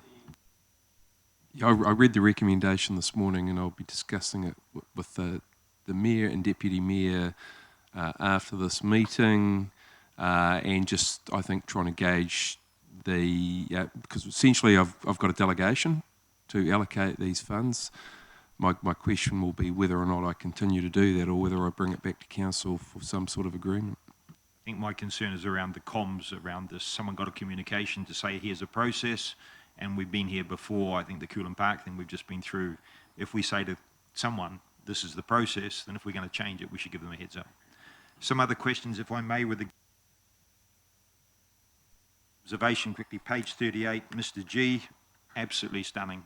Absolutely stunning, the home exhibition, and so well done to everyone that was involved in making that happen.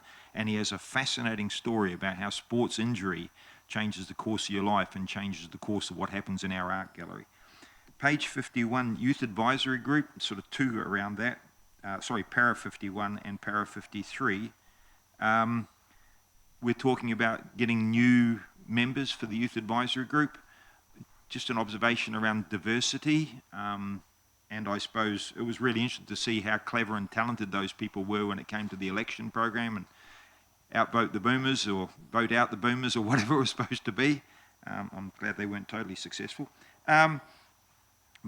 But yeah, what are we doing to ensure that that group is representative? Because when I sort of came across them, they all seemed to come from a certain cut of our youth. And I just wondered how we ensure sort of representation in that space.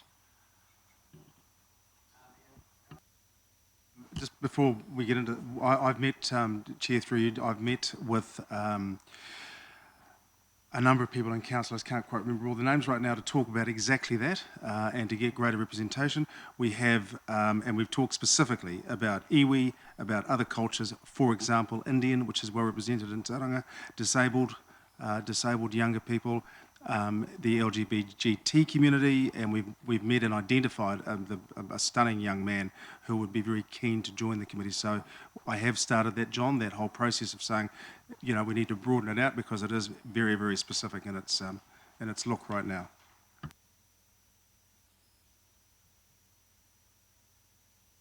No, on the diversity thing, I suppose it all came from a certain almost academic end. I got the feeling they were all duxes or heads or whatever else, and that's not representative of our, you know, so it's not just in terms of identity, but it's also in terms of, I don't know what the right word is, but genuine diversity, right, across all the dimensions or many dimensions, not just the standard dimensions. That's what I'm worried about. Thank you, Councillor Robson.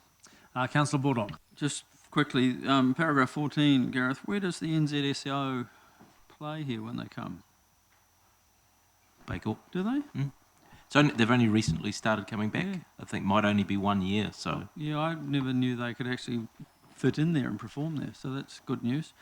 Just quickly, if I can assist with an update on the bus, cruise ship bus thing, that is in train with the Regional Council to provide and Tourism Bay of Plenty working with Main Street so that people can purchase the all-day pass and then get on the normal Regional Council bus from the bus stop just down the road and come across to the CBD on that service. The staff at Bay of Plenty Regional Council are working hard on that with Main Street and Bay of Plenty Tourism.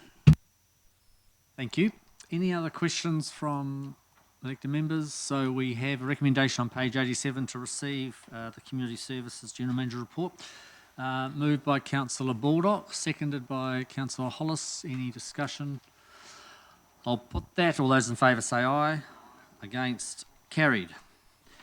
Thank you, and thank you, Gareth, for that. Moving on now to the General Manager's report, regulatory and compliance. So, Barbara, thank you very much. Good morning and thank you. Through the Chair, this report is very much business as usual, and it identifies some of the activities within the group. The thing that's a little bit different is the request to adopt the dog control report. This is a report that we need to do annually. It normally comes to Council around September or October. It's a legislative requirement, and the report that you see fits within what we need to provide under legislation in relation to dog control matters. So I'm happy to take questions. On page 147, the report on, I'm assuming I'm in the right place here, the infringements for freedom camping. If this is the annual infringements, which I think it is, there were only 7 freedom camping in non-self-contained vehicle infringements issued. For the period. And what is the period? The 3-month period. Because I thought it was up above. Infringements issued previous 13 months. Oh, that's the graph. Okay, I get that now. But still 7 is, across the whole city, for 3 months period is minimal. I keep telling people, you know, don't assume that they never got ticketed because they disappeared in the morning. This is the biggest major concern about freedom camping, is those non-self-contained and the guys who print themselves a little sticker in the back. I'd really like to ask enforcement to pick up on this a bit more and make sure they are issuing infringements on these vehicles, because they are the ones that give it all a bad name. I can certainly pass that message on. Could I add to that too? We just had some feedback quite recently that when the officers come on at sort of 8:39 in the morning and it's considered to be light, then they can no longer be considered to be camping overnight. So therefore you're not able to ticket them as campers, even if they have. So this was, we've had one woman especially that sees them all the time, and they do leave a hell of a mess around the place. But her response was that they're unable to be ticketed. How is there any leeway on that, or how can we work on that issue? Through the chair, I'm not familiar with that description. I mean, if somebody's freedom camping, they're freedom camping. If they turn up and they just park, well, that's a different situation. I can certainly provide some detail around that. Thank you. Just a quick question, sort of clarification question. Distinguishing between freedom camping in a non-self-contained vehicle and people who are homeless living in a non-self-contained vehicle, how do we distinguish between those? I'm just conscious of a recent statement by a national political person who said that Tauranga City Council should be taking homeless people to court, or beggars to court or something. So I'm just wondering, how do we ensure that we're not, confusing things here or conflating two issues? Through the chair, I believe that the officers make some discretion when they come across people that are parking. I think that we've got a very sensible team of people, and they will try to work that out and issue tickets as appropriate. Okay, thank you. So moved, Councillor Morris. This is all the recommendations, including the dog report. Thank you. Moved by Councillor Morris, seconded by Councillor Hollis. Discussion. I'll put that. All those in favour say aye. Against, carried. Thank you very much. Now we move on to the General Manager's Report, Infrastructure. Welcome to Nick. And if you just want to take us through the highlights. Thank you, Nick. Morena tātou. Yes, I wish I could mirror your words, Barbara, that most of it is business as usual. I'm not sure there is such a thing in my world at the moment. What I've provided you with is a suite of projects or initiatives that are of high exposure, so no decisions needed or anything, but that I felt that you should be aware of, either because they're going flat stick, so to speak, and a high expenditure, high exposure, or that we're going through a public consultation process and may hit media or other exposure in the community, or that you might be approached by people that are engaged in those. I don't know if you want me to go through this one by one, or we take it as read and I respond to questions. I'm happy for you to respond to questions. Thank you. Councillor Morris. Thank you, Mr. Chair. I've got 5 or so questions. First one, starting on page 158, which talks about the cycle plan implementation. I was in receipt of a piece of information which appeared to be some very good news, that the cycleway from the Tauranga Eastern Link, which goes to Paengaroa, was going to be connected up to Papamoa through to Tiokoroa Drive in about June, July next year. And that's part of the Omokoroa to Tauranga and then out to Paengaroa cycle works. Is that correct? It's not definitive, but we're working on a plan towards that. Well, I think it'd be fair to say that it will be connected at some point, but the timing is unsure at this point. Second question is on page number 161 and relates to the diagram which is the Farm Street, Concord Ave, Links Avenue intersection. And there's talk there around, due to the uncertainty of the location of the permanent Arataki bus facility, 2 temporary roundabouts are to be installed. And my question is, that particular intersection has been an issue. I can remember it being an issue when I was 11 years old. It's been an issue for a very long time. Are we not able to come to some sort of permanent structures there, regardless of where the bus interchange is? Specifically that intersection with the roundabouts. Does it need to be a temporary solution, or can we not just go ahead with the full solution? Well, the temporary solution is, temporary here, we're not talking about 6 months or anything like that. This is a solution that will last for several years, and which may well be the timing of the final implementation of the bus facility. So I don't know if it's the word temporary that trips us up here, but there are safety concerns, and this is quite a low-cost option that improves the safety and operation of those 2 intersections in the meantime. Does it relate to potential use of Concord Ave for maybe a cycle flyover or something like that, whereby if we get some certainty around the Bayfair underpass, whether that's going ahead or not, would that have an impact on that intersection in the future? I'm not sure that it would. Sorry.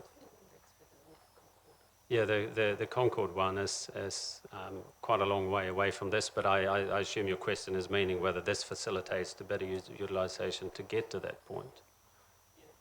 It just relates to the temporary thing.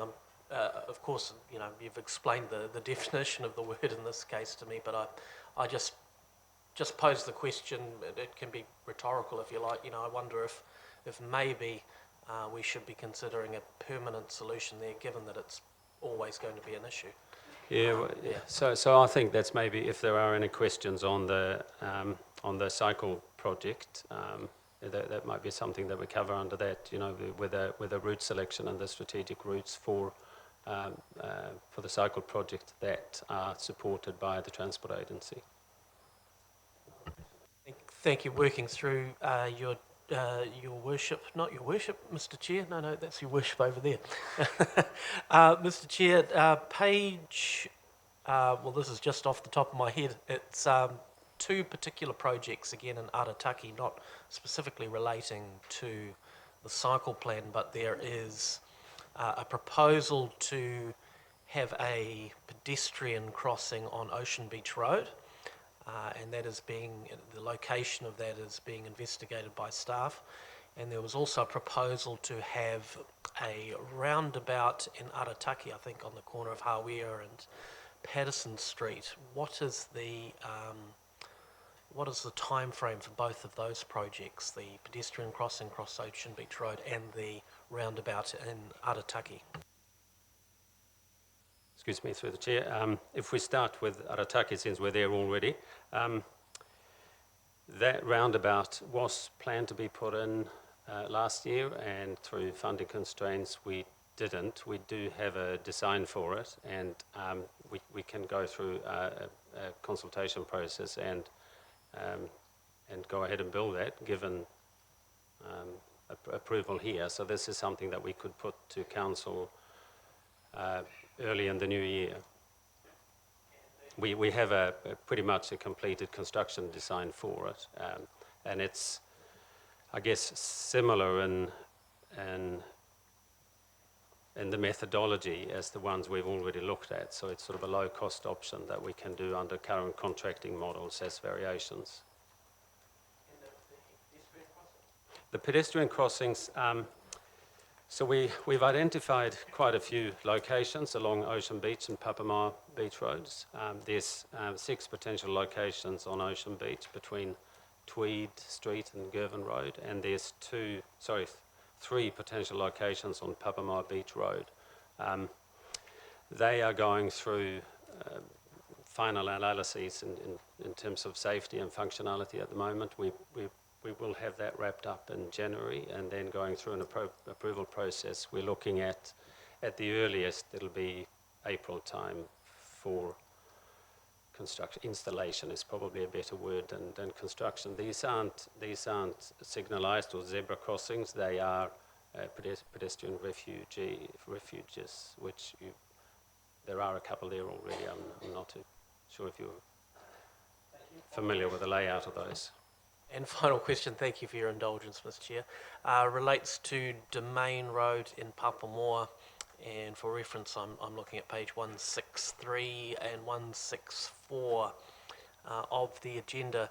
So those first stages of Domain Road are cranking along nicely, and it's the third stage I have a question about, and that is from the Gardens Drive down to Tara Road.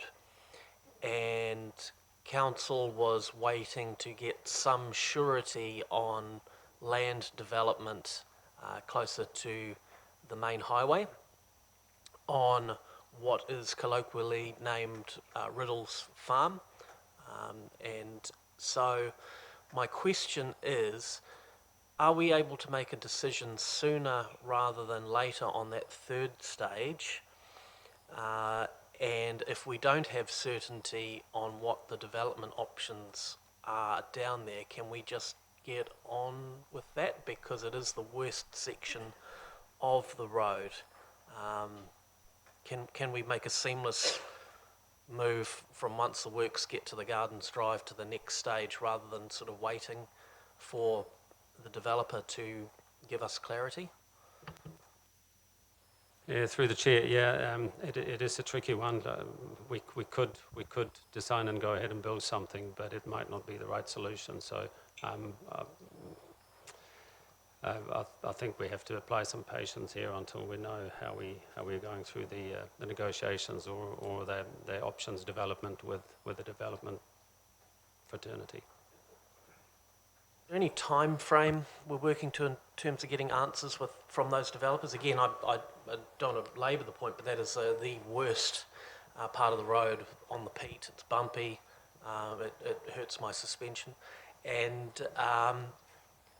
the community expectation, if I can be so bold as to express that, is that part of the road would be done sooner rather than later. Do we have a time frame when we can get some surety from the developer?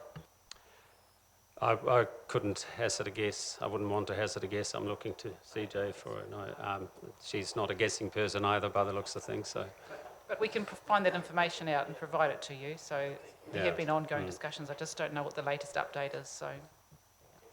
Thank you for that. We've got Councillor Robson, and then Salisbury, and then Hughes. 3 quick questions. I don't know whether the answers will be as short. With regard to the Farm Concord Links intersection, has the effectiveness of that been modelled? I'm referring specifically, prima facie, the 2 giveaway signs that seem to be in the centre of there. And I'm thinking about what happens down at Greaton roundabout, where you effectively could potentially block the exit from a roundabout.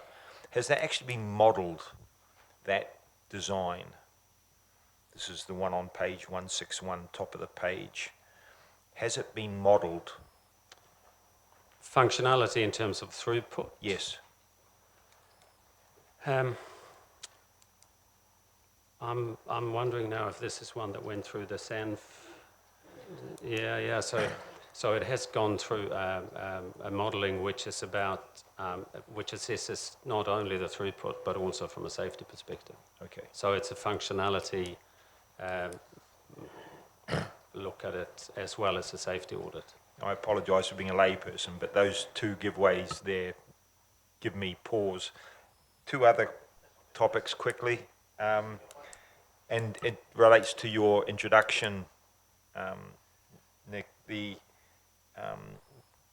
topics that were sort of in the public domain of significant public interest.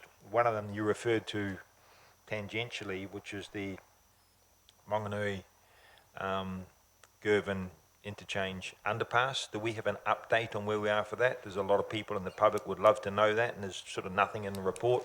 I'm conscious the next PSOC is not for a long time. And the second one, obviously, is we have a small building, well, almost building, well, a skeleton of a building over here. Is it possible to give a quick update on those, or to ensure that there is an update so the public know the exciting state of these two initiatives before Christmas? Because the next PSOC's not for a long time. I'll start with the underpass, and some of you will be aware that the Transport Agency has set up and taken notice of the community wish and is going through a consultation and engagement process, probably more akin to its true intent, and has had one meeting already, and there are a further two scheduled. The first meeting was about the various options and inviting the public to look at the suggestions that were already on the table, or add any other suggestions that that the Transport Agency could look at. The second of those meetings are scheduled for the 17th of December, and that will look at the operation of the at-grade scenario. So that's not about necessarily taking out or leaving in the underpass, but regardless of that, how does it function at ground level with the big roundabout and the several kind of stop-goes or signalised opportunities to get across. The third meeting will be, I guess, early in the new year. I can't think that they would be able to squeeze one in this year, but seriously looking at options for connectivity across the highway. So there are no decisions made. I guess the decision that is made is that actually the underpass that is there will come out. That's the latest decision we have heard, and that's what the community feedback was about, and that's why they now are going through the consultation process to figure out whether that's the right thing to do or not. So there isn't actually a decision to the contrary. That would be my reading of the current status.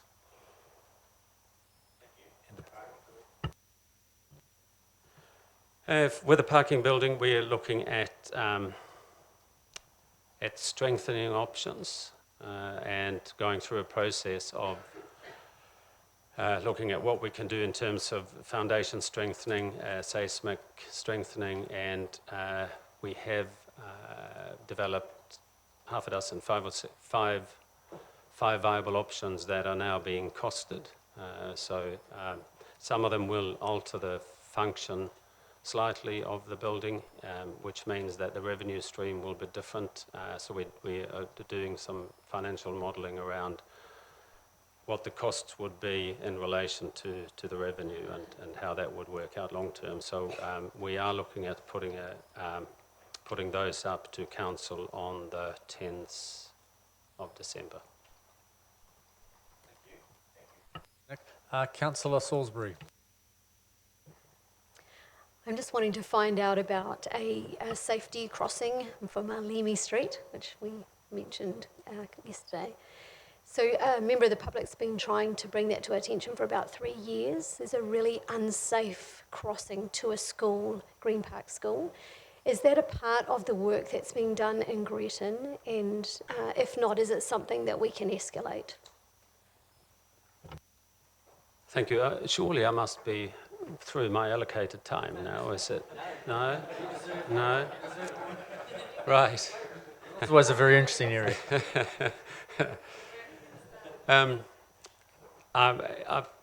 Yes, I am aware of that issue, and I think there is something we can do in the shorter term.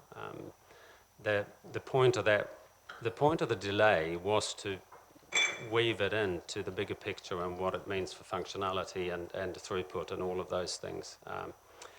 But I have now re-engaged the safety team to have another look at what we can do there in the short term. And short term, there would be some physical works required. So short term might be a number of months, but still I think we can do better than what we had originally planned. Is it realistic for something to be done before the start of school? beginning of February. Is that a realistic expectation? I think that would be pushing it. With all of these things that we do, it has impacts on neighbours and the surrounding community, not just necessarily the target group, which means that although it feels like the right thing to do, we can't just go and do it because it has an impact on other people and other users and for other functions. So there will be some consultation process or communication process, and the difference between those two are quite marked in terms of the timing. If we have to go through a full engagement consultation process, well, Cooling Park is a good example, isn't it? But if it turns out that there's a minor impact on neighbouring properties, it might be a communication exercise, which means that we could click into gear pretty quickly. So it's an assessment of that probably that will give us the timing around it. Thanks for that, Nick. Just that prompts a question. Do we have a comprehensive list of all of the potential places for crossings and we work through one by one in a prioritised order, or do we just really respond as they come to us? Some of them are responses, but we have a schedule of improvement opportunities. Yeah. Councillor Hughes. I just have a couple of smaller things and then a slightly bigger one. Concord, the new design on Concord has a cycleway going around the corner on the shared path, and then it stops on Lynx Ave and gets picked up further down Lynx Ave. Now, that's because there was the expectation that children would deviate through a series of shortcuts for some of them, but long cuts for others. And once that roadway was changed for the busway, we lost completely the opportunity for children to ride on the road. So they can't ride on the road. There's no side to ride on it. So it's incredibly dangerous now because they're exposed along that half of that street. And all of the stakeholders at that engagement, including all the principals, said children will go in the way that they will flow like the river and take the easiest course. And we were told that piece is completely out of communication. We weren't going to get that piece, so let's not talk about it. We're going around. And so that wasn't a community engaged piece. It's still incredibly dangerous. This community still want it. When we upgrade Concord, that piece will then give children the opportunity, will invite them around that corner because it's going to be upgraded there, and then they are onto an incredibly dangerous stretch. Can we open that back up for discussion? Because stakeholders have tried incredibly hard, but it's been closed. Through the chair, I can take that point away and come back with an answer on that, whether it's a possibility or not. But it's if we had a clean sheet of paper, this wouldn't be a difficult thing to design, but we are trying to retrofit something in a community that's been there for a long time. So there are many views to take into consideration, and many functionality aspects, but I'll follow up on that and get back to you. I'm just wondering too, the Gulf Road cycle, the part of that Arataki connection, the Gulf Road cycleways down each side, are we taking out the pedestrian refuges for these? And if that's the case, do we need to on both sides of the roads? If that's the case, I'm a little bit worried about pedestrian refuges going on to, instead of pedestrian crossings, onto Ocean Beach Road, because in the future, what is our design for cycleways down there, and does that mean that we will just need to take them out later down the track if that ends up being the path, the cycleway path down there? Yeah, it is a retrofit. I don't think it is ideal, and I'd be a guessing man to say that we would never change the design of it. But partly why they aren't zebra crossings or signalised is that there's not good provision on either side to get to those. So it's up to people generally to make a choice of where they walk or cycle.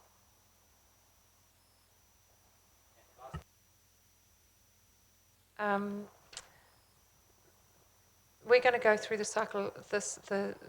Is Karen going to go through the presentation on the, or shall I just mention that now? Well, we take the report as read, so we're just responding to questions. So if you have anything on the cycle plan or Ngātai, I'd suggest that you ask questions on that. Thank you. I just want it noted that the corridors that have been represented are really exciting for us. It's going to be a really great thing for the Cycle Action Plan, but we want Totara Street to be one of those corridors, and it's not on there currently because NZTA haven't put it on there. We don't accept that as a cycle community. We think that there needs to be this. Can I just ask Karen exactly? They've done a count on how many cyclists currently use that route to get from the city to the mount and back to the city. Could I get a comment on how many the count did for that?